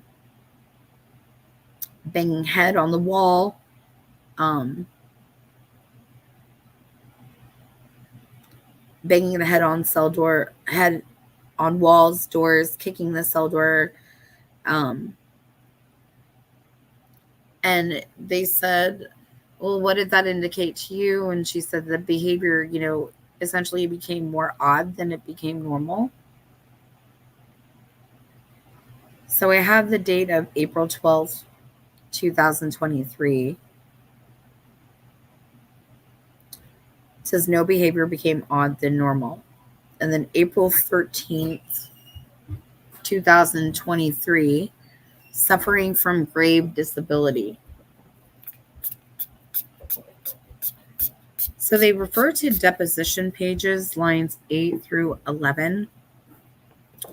In April 13th, and they're talking about him consuming feces and psychotropic meds, needle emergent, voluntary, involuntary.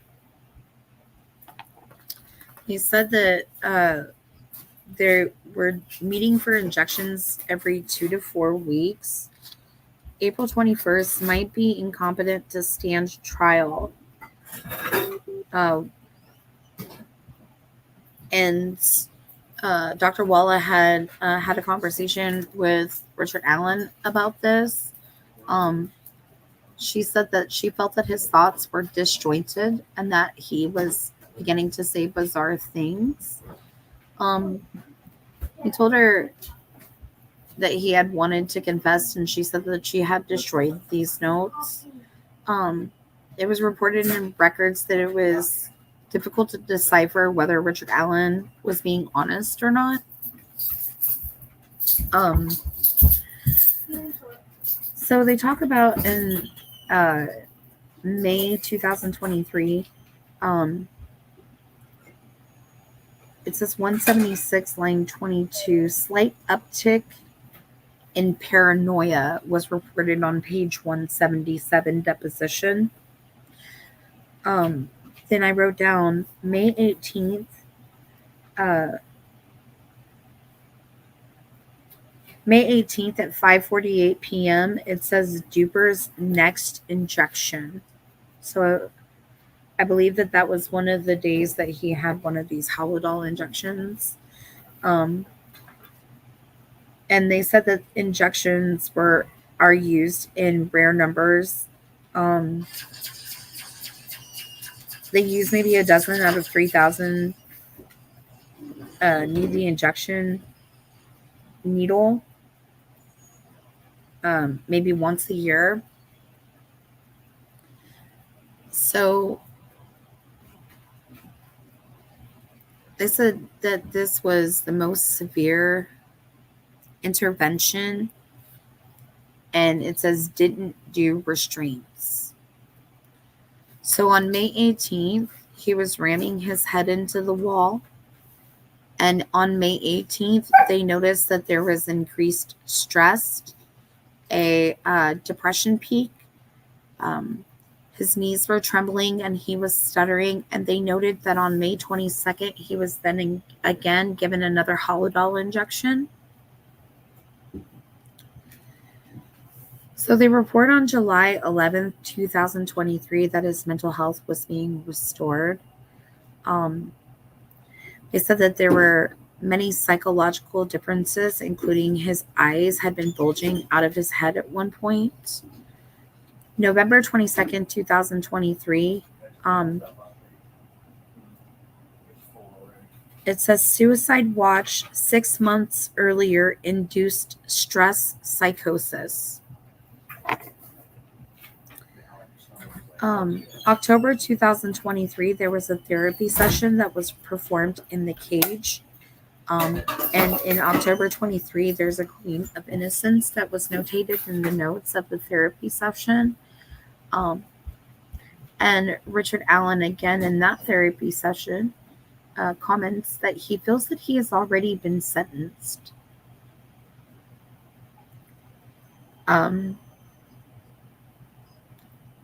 He said he felt like he was escorted from his cell while other inmates abuse and badger him.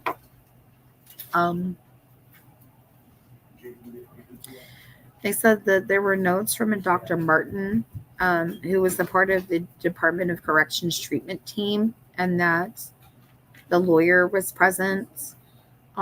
They talk about onset psychosis, psychotic behavior, reasoning for seeking of the injections. So that is why they seek to give him these injections on the dates of May 22nd, May 18th.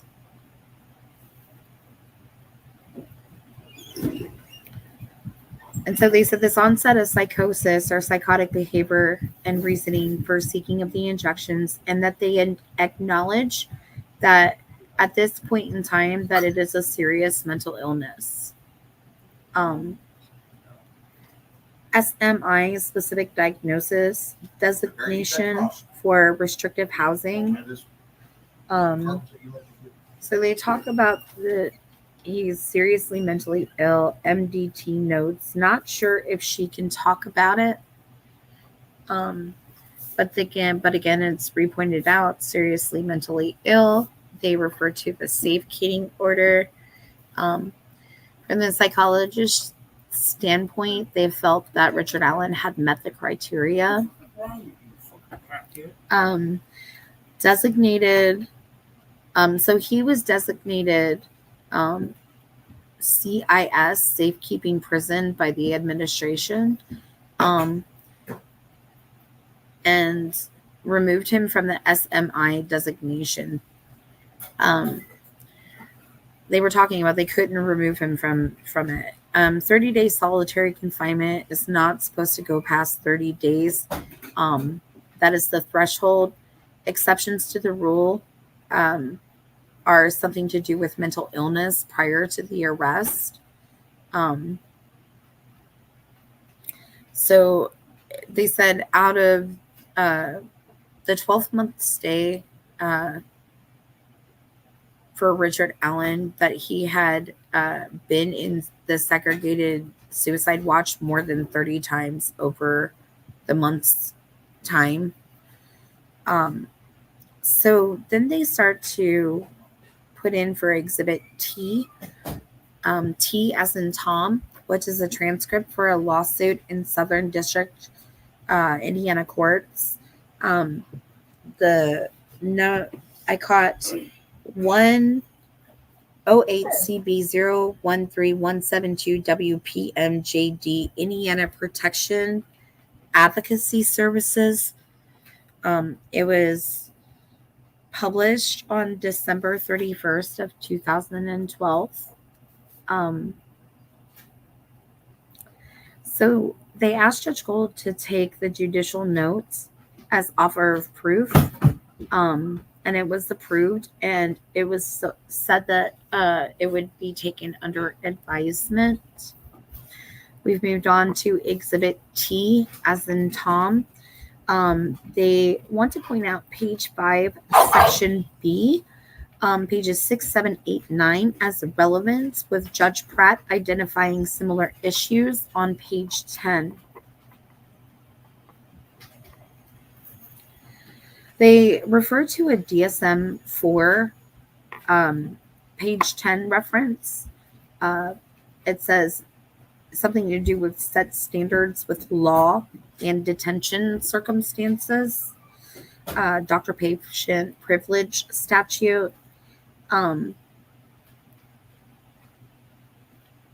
Do you have professional standards set by the APA Code of Conduct? Do those exist?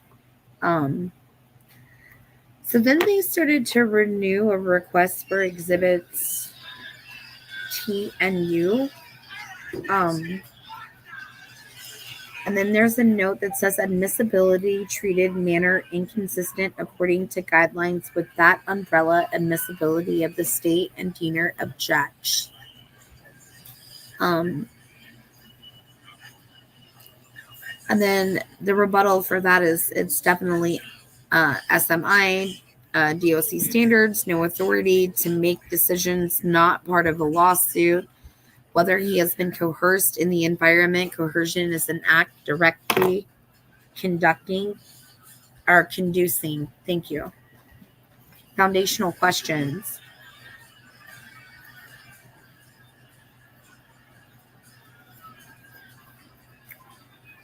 So they asked Dr. Walla, are you familiar with the DSM-4 or the DSMTR for the most part? And she says that it's basically the psychiatric Bible. So they asked her if she's familiar with the language that's in this settlement in regards to mental illness, and that it was an adopted standard.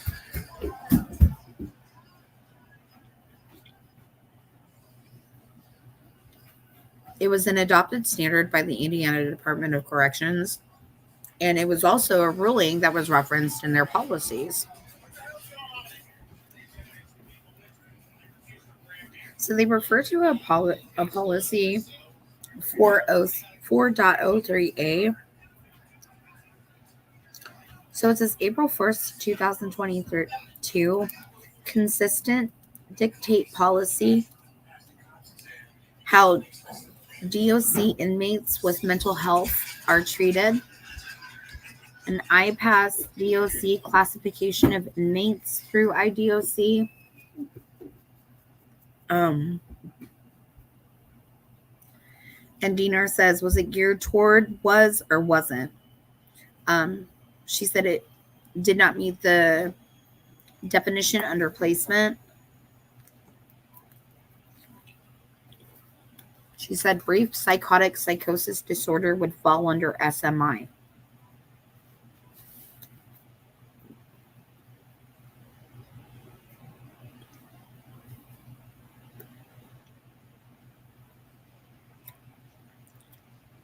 So Walla indicates symptoms exist. The length of time before diagnosis determines placement of the facility, new diagnosis. Then they talk about transfer consideration. She also indicates that the administration had sat down to have meetings. So remember, we talk about these issues of an individual being in a segregated watch, and how these bouts of segregation are not supposed to go over 30 days. That if this time stems past the 30 days, that they would then need to participate in an administrative hearing. Remember, we talked about this earlier, y'all. Right? So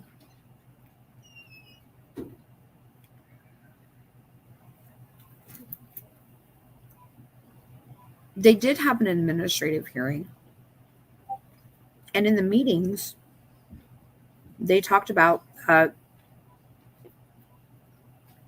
Richard Allen was going to stay in the same spot that he was in. Um, they said that, they were not going to discuss moving where he was going to talk about moving to. He was staying where he was. He did not fall. Um, he didn't fall under the guidelines as he was a safekeeping order. Like he was there under a safekeeping order and he was not under the confines of like the Department of Corrections. So he's not been sentenced. He's here under a safekeeping order. He's not going nowhere.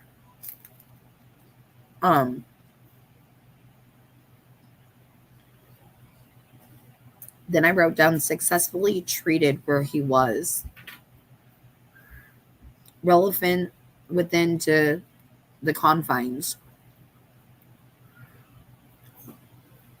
The statute, according to the statute, a psychologist has a mandated reported responsibility.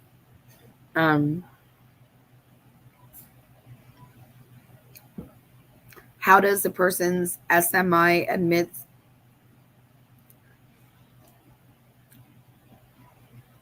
how does a person's SMI admit was the question, and then there was a sustained, like there was an objection, and then it was sustained to the exhibits.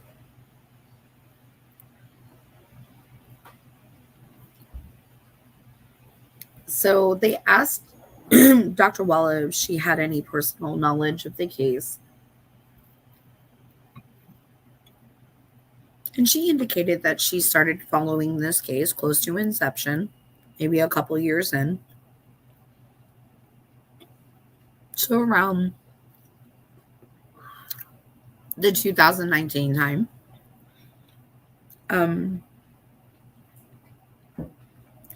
She indicated that she began listening to some of the different podcasts online. She did have knowledge of Facebook forums that she was a part of. And she indicated that she visited the Monon High Bridge herself to check out the bridge. She also indicates that she began to try to dig for deeper information, both after Klein and Allen both were arrested. So she said that they asked her how long would you spend listening to like podcasts or different creators or whatever, online about the case. And she said she would generally listen on her way to and from work, which was about an hour and a half, give or take, to get to work from where she was. And she sought out information about the case. So when they talk about her going for the information, specifically they get to talking about this program that is called Insight. And they had talked about this program yesterday when it came to the warden and the internal affairs woman. Now remember, something that was really interesting is that when the warden was up on the stand, the warden said what? We have a program, but I can't access everybody into the Department of Corrections. I can't see everybody, not everybody. I can see some, but I can't see everybody. There's only so much information I can get. That's what the warden indicates.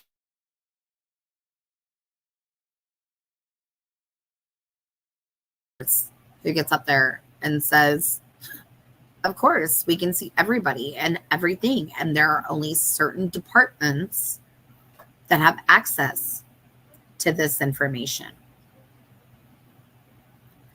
So Dr. Walla is being asked about the Insight program. What is the Insight program? And it is noted that the Insight program stands for specific information of incarcerated individuals. They are able to access all court documents related to the case, the pre-sentenced investigation. There was also privileged information, like private details of the person that would have been logged into this database. Um,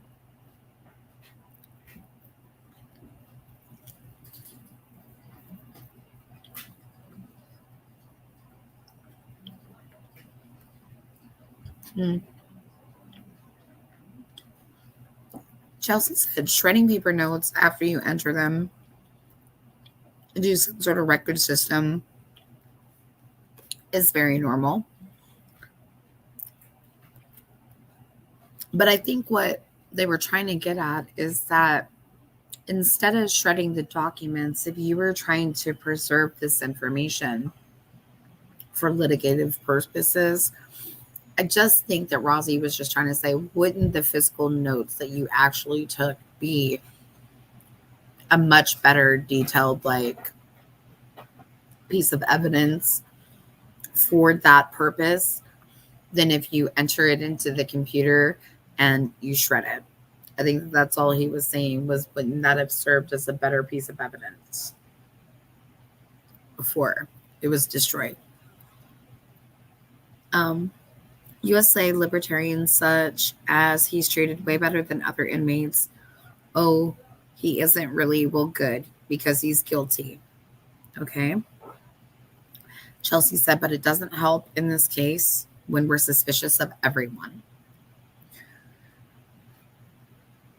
USA Libertarian says shredding notes sounds like probably good policy for psychiatry, but may not entirely compatible with the legal system. Right.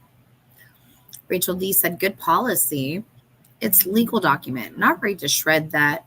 Even if it comes from herself, it's a healthcare record. The moment the pen hits the paper, shredding is not normal. There is an electronic charting record that is entered in real time. Right. But she said that that is their normal practice. She said that when they meet with patients, if they sit down and they have an interaction with that patient, they notate on a piece of paper and then they enter their notes into the system, and then those notes are shredded. She said that's how they've always handled it.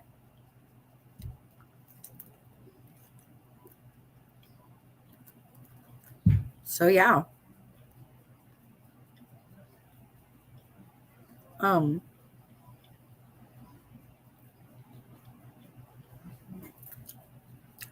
so they indicate that, talking about the dig into information regarding Keegan Klein and Richard Allen, she admits that she was in the system and that she was looking in information about Keegan Klein, all of his documents. She admits that she was in there looking in the system about his pre-sentence investigation, all of that stuff.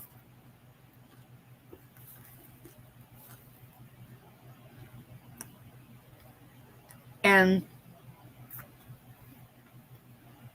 so Rosie basically says, you were essentially stalking for personal reasons. And he says it's inconsistent with the policies for the place that you work at. But yet, they also point out that Dr. Walla had not been disciplined for using this system for this practice. And she points out, like, that she publicly commented after October of 2022, after RA was moved from Westville to Wabash. So after he was no longer in the facility that she was working at and treating him, she did comment in social media. It was a comment about different podcast episodes on YouTube that she had been listening to, had been following. So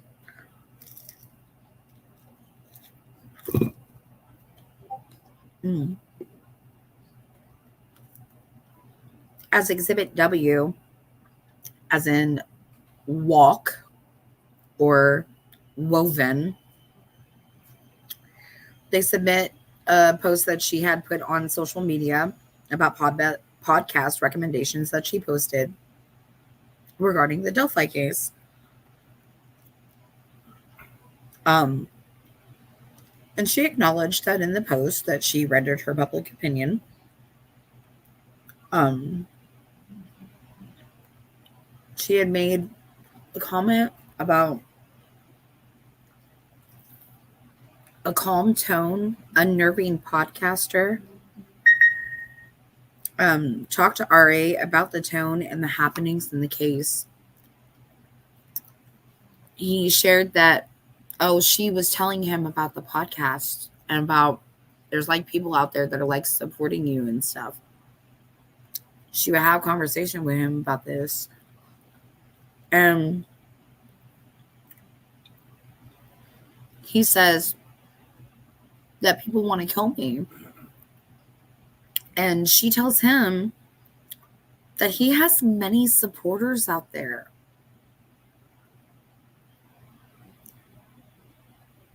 Elna Cooper said, "True, you are terrific, but I gotta go for now. See you back soon." Well, thank you for coming and listening. I really appreciate it. I would love to see you come back later. Um, I'm still probably going to be here for a hot minute. So we still got quite a bit of pages to rumble through here. But thank you for coming. Thank you for listening. Chelsea said that that's unfortunately not true in a lot of systems. Lots of places with lack of technology like iPads, etc., will and her notes leader and shred the paper copies. We may not like it, but it is common. Oh, they'll enter later. Okay. Rochelle says if they don't have electronic, then the paper record is stored by taking pictures of the document and is filed that way. Chelsea said there are specific things that are mandated by law for psychologists to enter as record. As long as she enters that into her system, she is in compliance. USA Libertarian says it is a legal document, but also primarily a medical document. Rochelle D says they are all part of the healthcare record, but no right to destroy one. Yeah, it's insane to me. I don't see how it was able to be shared, like destroyed or whatever. I would have thought that it would have been required to hold on to that physical piece of paper as well, in my opinion. But yeah. So at any rate, she had talked to him about, the podcast that he shared with her that a lot of people wanted to kill him. She told him that he has many supporters. So then they get into Exhibit X. So X, ethical codes of conduct, code of conduct for psychologists listed by the Psychological Association. They refer to page 3, principle B, as in boy. She disagrees that Dr. Walla disagrees that she violated the standards code of conduct.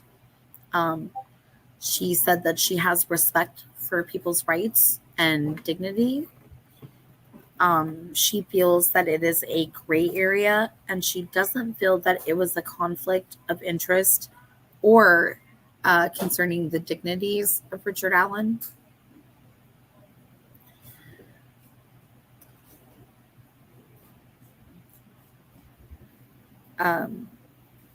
She was asked, do you acknowledge that this is a conflict of interest, like a legal conflict?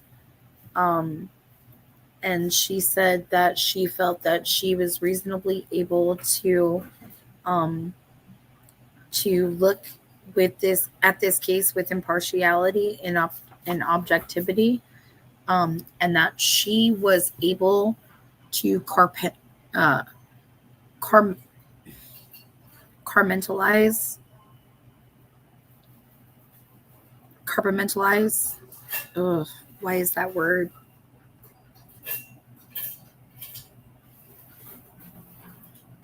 She was able to oh my god, I don't even know. Carmental. Car, mm, compartmentalize. Compartmentalize. Um, the deals that's going on with this case, and treating anyone else, uh, for your treating. Um, and she said that Richard Allen was her primary responsibility.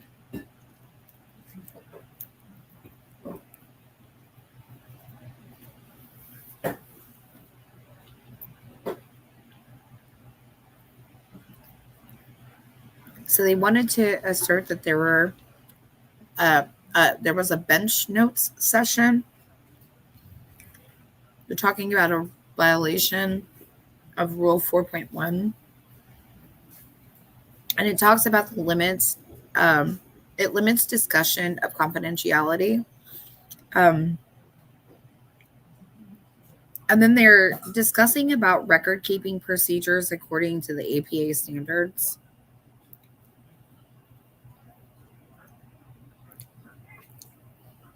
Compartmentalize.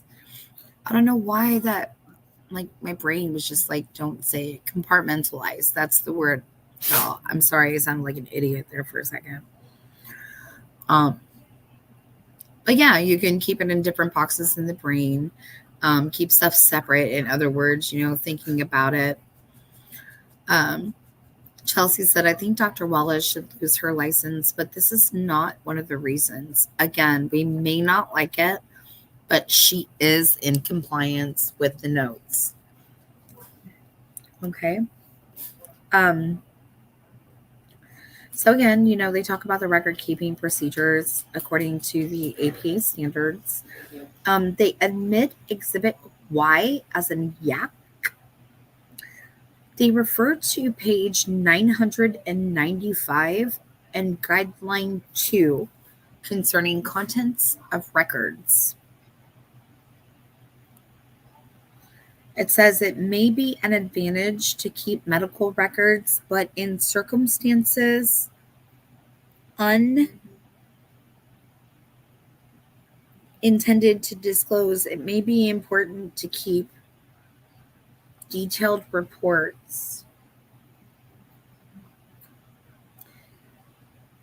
So maybe, like Rosie said, well, maybe you should be keeping these records,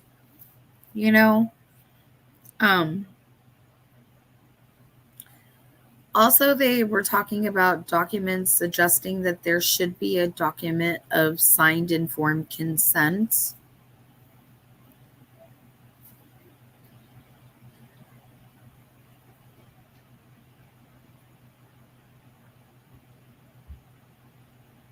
USA Libertarian said she goofed, but honestly, it is one of the least goofs involved in this case.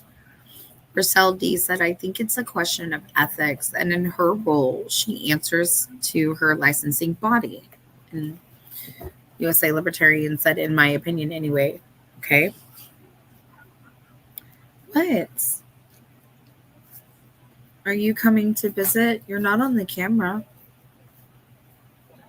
You're coming to steal pizza.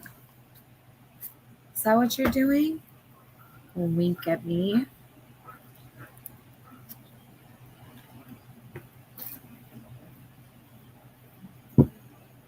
Okay.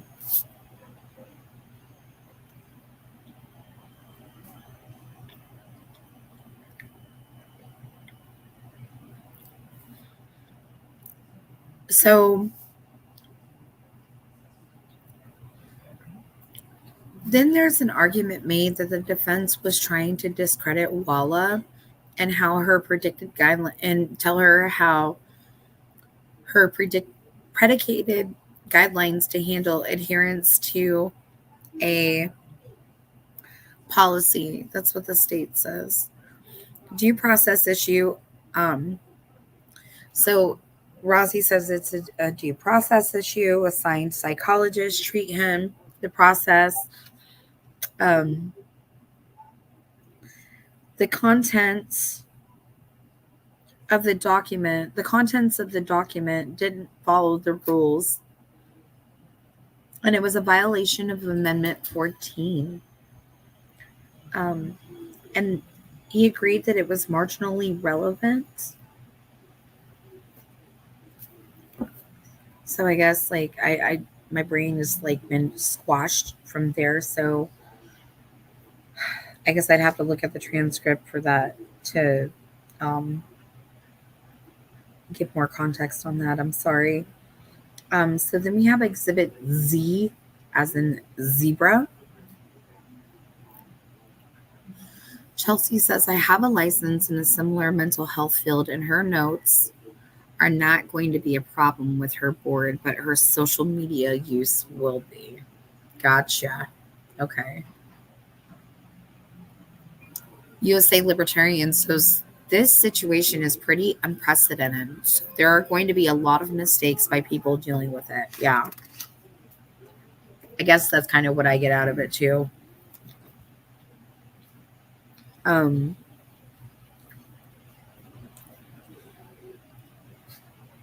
so Exhibit Z, as in zebra, the APA guidelines, they submit the APA guidelines for optimal proof of social media activities. Exhibit Z, she says she agrees she shouldn't have shared social media, and if given the opportunity again, she would not do it. Um, they talk about how you treat offenders in restricted housing, and they refer to page 15 of these guidelines regarding special facilities providing mental health services. So then next, they enter an exhibit for double A. The exhibit was admitted.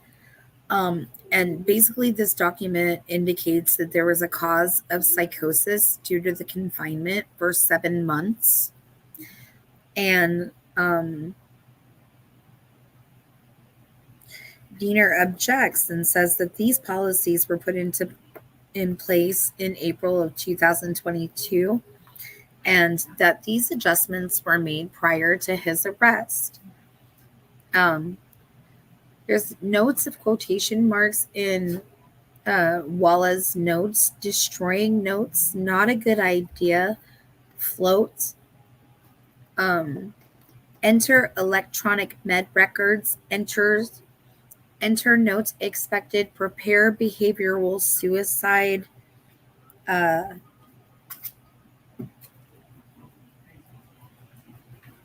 What is that word?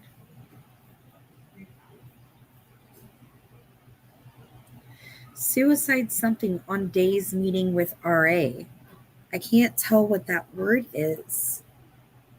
AD. Okay,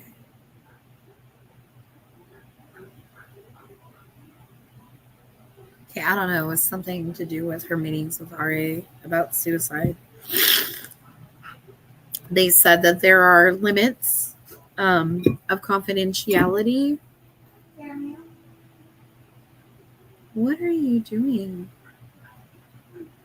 Y'all, I have to turn this on because she's just trying to give me like cute face, trying to steal pizza. Look at her. You can say hello?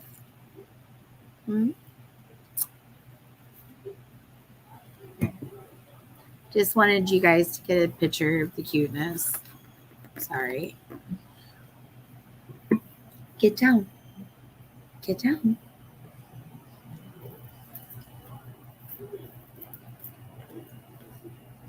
I'm sorry, y'all. She's my spoiled little fur baby.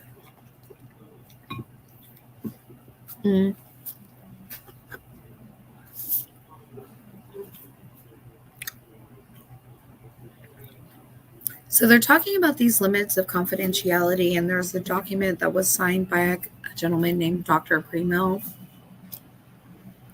while Richard Allen was at RDC. And they said that it was an electronic document signature that was given to him. They talk about a paper chart being generalized agreement that travels with RA throughout his Indiana Department of Corrections days and placements. And so on November 10th, they have a disclosing facts of case spoke with RA. That was rude, Aurora. You literally just like burped right there, right in the camera face. And you turned on the camera, you little stinker. Sorry, y'all. She's smart. Um, yes, a husky. That's why you thought I was talking to a toddler, right? Because she acts just like a toddler. Hold on.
All right.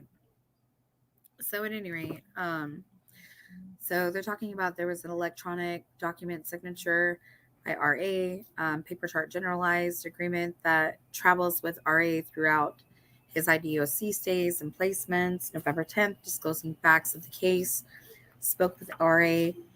Um, they told him don't speak to anyone but an attorney, that they could help him with his mental health issues and feelings.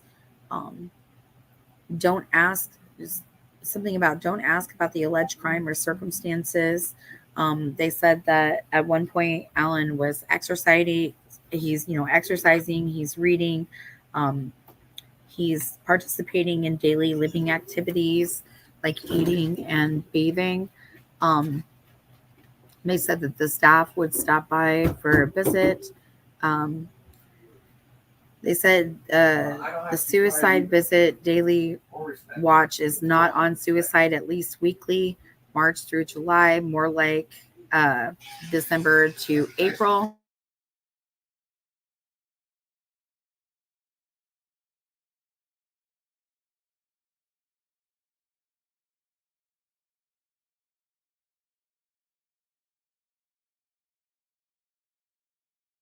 Okay, so it says on November 3rd, Westfield, um, they gave the order for constant mental health and suicide watch. And they indicate again that he was only at RDC for 1 day of intake. They referred to the wife, daughter, a CPS worker. Uh, oh, he worked at CBS. He was in a managerial position. He was financially responsible. He owned a house. She said that she would see him as a productive member of society. Um, and that suicide companions that worked at the prison were not expected to engage with Richard Allen. Um, and she said, they asked, did she see officers engage with um, Richard Allen? And she said, not more than normal. And she did not see anything out of the ordinary circumstances while their interactions were going on. Um, they talked about the companions documenting. Um, she said someone associated with ISP wanted to speak to Walla, and Alan asked. They sent her to go ask Alan if it was okay. Um, if asked Alan if it was okay to speak to him. Um, she said that she thought that it was strange, and she asked what she should do. Um, RA said that he agreed that he should not speak to them, um, to the forensic psychologist from ISP, and she agreed that she felt that it was inappropriate. Um, they said that Richard Allen relatively is stable until he got his legal documents, and then the baseline went to anxious and depressed, and he went into a whole uproar. So they talk about on April 3rd or 4th of 2023 that there were a large volume of documents that were received um, by Richard Allen.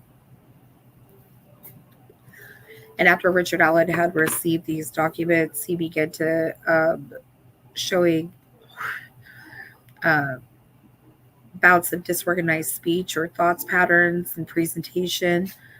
He had two visits from his attorneys that individuals at Westfield feel that they added extra behavioral mental issues, that he began confessing to other individuals. They said prior to April 4th, did Allen share, um, prior to April 4th, did Allen share that he had found God? And they said that they noted that at his initial intake during RDC that he said that he wasn't religious. They're not sure when he changed his views on religion. April 5th, there's a quotations on paper, change in status, reason for placement, patient compliance, out of the cell sessions had been confidential, makes the comment about facts and statements of his case. Um, So pretty much she asks him how you're doing. Like she gives him kind of like some facts and states of where the case is, and wants to see how he takes it. Um, he talks to her about a new interest in religion and makes statements about the crime, um, as if the two are related. Um, then he references the crime, but then he talks about what he wants to do with his life, which was weird. Um, and they ask that people consider mental health statements. Um, pages 4 of 5, they talk about that the anxiety and depression had started to improve, um, and that the symptoms reported appear to be questionable. They question whether the change in behavior bizarrely appears genuine or is it being faked. They had concerns that of feigning symptoms. Some psychotic symptoms were not clear. Um, on April 7th, they asked what did he confess to. He was um, not advised by attorneys, and she said that she advised him not to tell anyone else. He had started experiencing confusion and bouts of memory loss. Um, he also lost rec privileges because he refused to leave the rec area, and it caused the guards to respond in a way that no one wanted to respond. Um, Dr. Martin would encourage Richard Allen to accept meds. Um, so he received at one time involuntary injections offered first with Dr. Martin. So then they would remove him from the cell to inject him with the Holodoll meds. Um, they initially gave him the Prozac for his depression and problems sleeping. They increased the dosage to give him one extra pill at night. They don't recall, when he wasn't taking meds, probably some days that he did have some med refusal. Um, and they said that Dr. Martin would come to the site to visit Richard Allen once a week. MDT meetings, attend as a prescriber. Um, they said that he was taking off the Holodoll injections fairly quick, as he began to lose weight and get healthier. Um, there's an April time period. Um, it said tracking toilet paper, lost weight, then regained. Happy with himself for the weight loss. Um, but Walla doesn't remember everything. May 2nd, 2023, there was a written report talking about why would he self-harm. Um, the other inmates are continuing to tell him to hurt himself, that he should um, kill himself, that he, it says, killed family, best friend, take life by climbing the bunk. Climb up on the bunk and take life. Um, and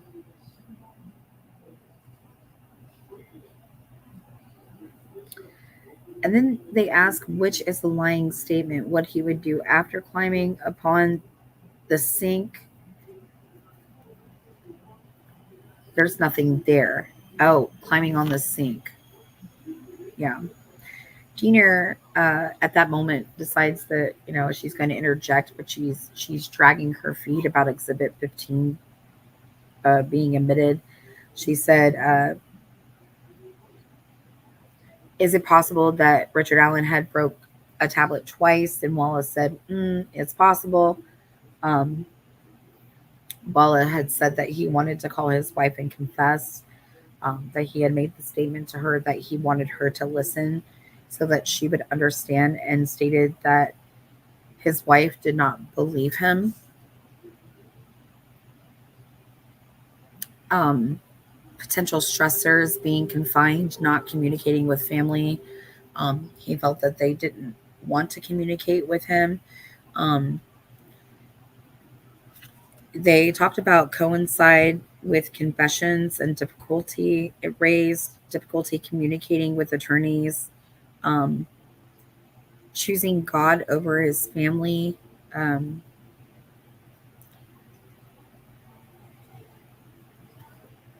Something about, uh, you know, the discussions with Dr. Martin, his wife, inmates moving jail, and it says, "Were you aware?" And the answer was, "I think so." And in big letters, I wrote WTF.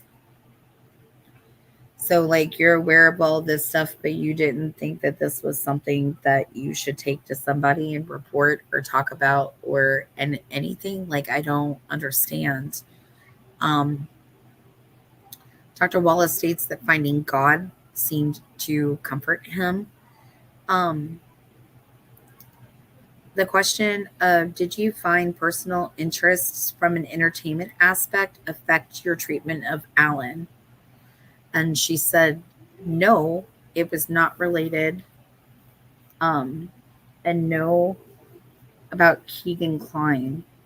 Um, do you believe entering electronic notes into an electronic system was the best remedy for keeping the record? She said, I think so, but I will look into this. Um, the conditions of the care at the facility remain the same, even when he's not being watched closely. Um, and that she indicates that things with internal affairs were planned to stay the same, and that no change in housing or procedure was ever planned. Um, so that there was a lingering of residual issues, especially with memory. Um, an interesting statement that she made was that seeing the difference, she's not really sure the difference, as she'll never see him outside of the facility as his real self.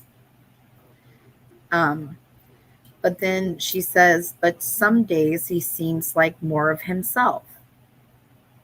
So I thought that was really weird. That's something weird to say. Um, she said, as far as it came to social media posts, she never posted any of the personal information or factual information that she had access to regarding her interactions with Richard Allen. Basically, she just made this statement of YouTube creators that she liked. Um, they asked, should you have not been posting? And her answer was no. Um, and he said, so should you not have been following for entertainment purposes while treating this patient? And she said that she disagreed. Um, she said that she could have given her notes to internal affairs. She said, I guess I could have given my notes to internal affairs. They asked her how often did you get the log sheets from the warden, um, and she's like, well, they keep the pod sheets. Um, how often get log sheets from warden? She said they keep those sheets on the pod, so you got to get guard sheets. She said the guards logs process if on suicide watch and on admin watch, and then they give it to the unit team manager, and then the unit team manager gives it to a direct medical file unity manager. Then they asked Dr. Wella, did the warden ever ask you to get records? And she said no, but answer was weird body language and movement. She said her progress of notes were uploaded electronically. Um, she said she considers her notes defeat the purpose because notes are gone, but will look on how to do that for the process in the future. And that, talking about keeping the physical stuff going forward, she's gonna check into it and see if that would be a better practice for the future. Did she find the information from the YouTubers helpful or something that swayed her opinion? Um, and she said that they talked through the door, informal communications. There was and then after that, it was done. So, like, they just kind of let her go. So after she was off the stands, um, there was a thumb drive submitted, a motion to suppress, a motion to introduce a flash drive. Um, there was an issue. Judge Cole had pointed out that she was unable to plug in the flash drive because um, they have like rules that she's not supposed to plug foreign objects like this thumb drive into her computer until they give it to IT, and then IT would scan this particular thumb drive and, you know, go through their security stuff there. Um, it says BB flash drive was admitted without objection. So then we get to our last witness of the day, and this was Brian Hirschman. He was an Indiana State Police detective. That was his rank. He worked December 4th, 2024 would be 30 years. He spent 17 years as a detective assisting the investigation of the homicide starting in early 2020. Um, he's worked in the Great Lakes Regional Task Force, U.S. Marshal's Office. He said he at first talked to Holman about, getting in on to the case, but he was put off until the month of March 2020. He said after Allen had been arrested, his role basically was he was charged with monitoring the communications and videos and calls from the Department of Corrections. He was notified via text from the company, the phone company, when Allen would make calls. Um, so he said he made sure to keep up to date on all the calls, keeping notes with pertinent info. So he said that after he would go over these calls, if there was something of substance, he would send it to Steve Mullins. Then Steve Mullins would get a hold of a stenographer And a transcript would be transcribed, and then Mullins would retain a copy. Um, then there was a comment that says tried to blame calls accumulated as an excuse for evidence issues, movement videos, medical specific transports, and cell videos access. He believed all of it was current. Um, the motion to suppress involved environmental cohesion, listening to RA's perspective. Two more people are recording him as he's moving, and there are a minimum of 3 people used. Um, he made incriminating statements to more than just his provider. Um, and it's brought up and it says, I wonder how you hear all this on the video if there's no audio. So he talks about almost over the top IDOC accommodations and professionalism used with Richard Allen. He said that officers know that they are being recorded at all times. He talks about confession reviews regarding calls with the wife and mother, movement for medical visits, movement for transportation videos during process, suicide companion door sheets. He says he consults with Mullins and Holman, look at pertinent information logged by companions or officers, and then prepared, repost, transcribed. Um, Most are observed outside factors around the time when RA started to confess of the phone calls. He said the volume of calls are immense. Beginning in early March, Allen started to read the Bible, was when a finding of God statement was made. He says, make statements may not be with his family again for in this lifetime. He wanted to be sure that his family met him in heaven. Not sure what he's done. Finding God is enough for him to get in heaven. Sins committed, but no specific mention of what the sins were. Numerical sins, varying degrees, dance around 60 plus confessions he felt were a conservative number for the number that he rounded up to for all of the things that he was listening to. He said that some of it involves details that only the perpetrator of the crime would know, and that there was the question was there an obligation to be honest as a Christian? He said the family is definitely upset regarding the confessions. They're having a difficult time. Whenever Richard Allen would be on the phone with his mom, Janice, there were comments. Janice would let him know that, hey, listen, they're messing with your mind. Sometimes during the phone calls, Kathy would tell him to stop talking, that she was calling Brad. So over a period of time, the changes in the phone calls began to come where sometimes people would just stop talking or they would change subjects. And then he pointed out that some statements included motivations for the crime.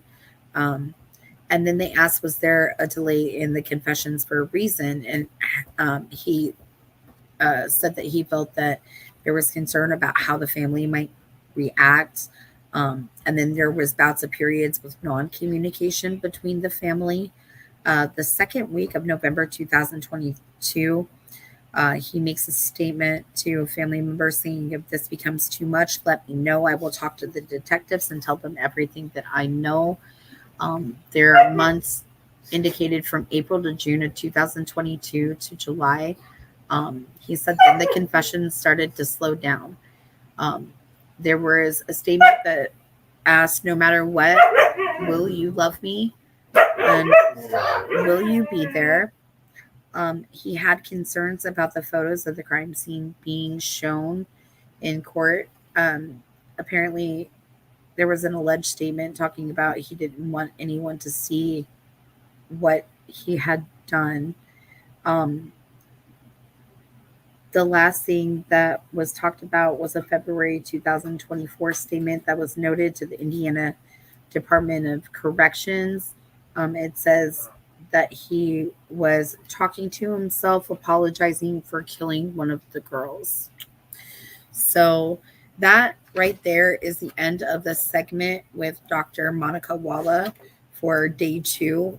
We finished court, Dr. Walla and Mr. Hirschman. Um, so we had finished court a little after 6:30 that evening. And then we have the following day of court hearings, which I will break up into another part. Um, Thank you to everyone who has come to listen for this time. I hope that the notes were insightful. It gives you a better idea of all of the other things that were happening in the courtroom at this time. Again, if anybody has any thoughts or opinions or any noted discussion, please feel free to leave it down in the comment section. Again, thank you for coming and listening. Please don't forget to hit the like, share, and subscribe. You have a beautiful afternoon. Bye, guys.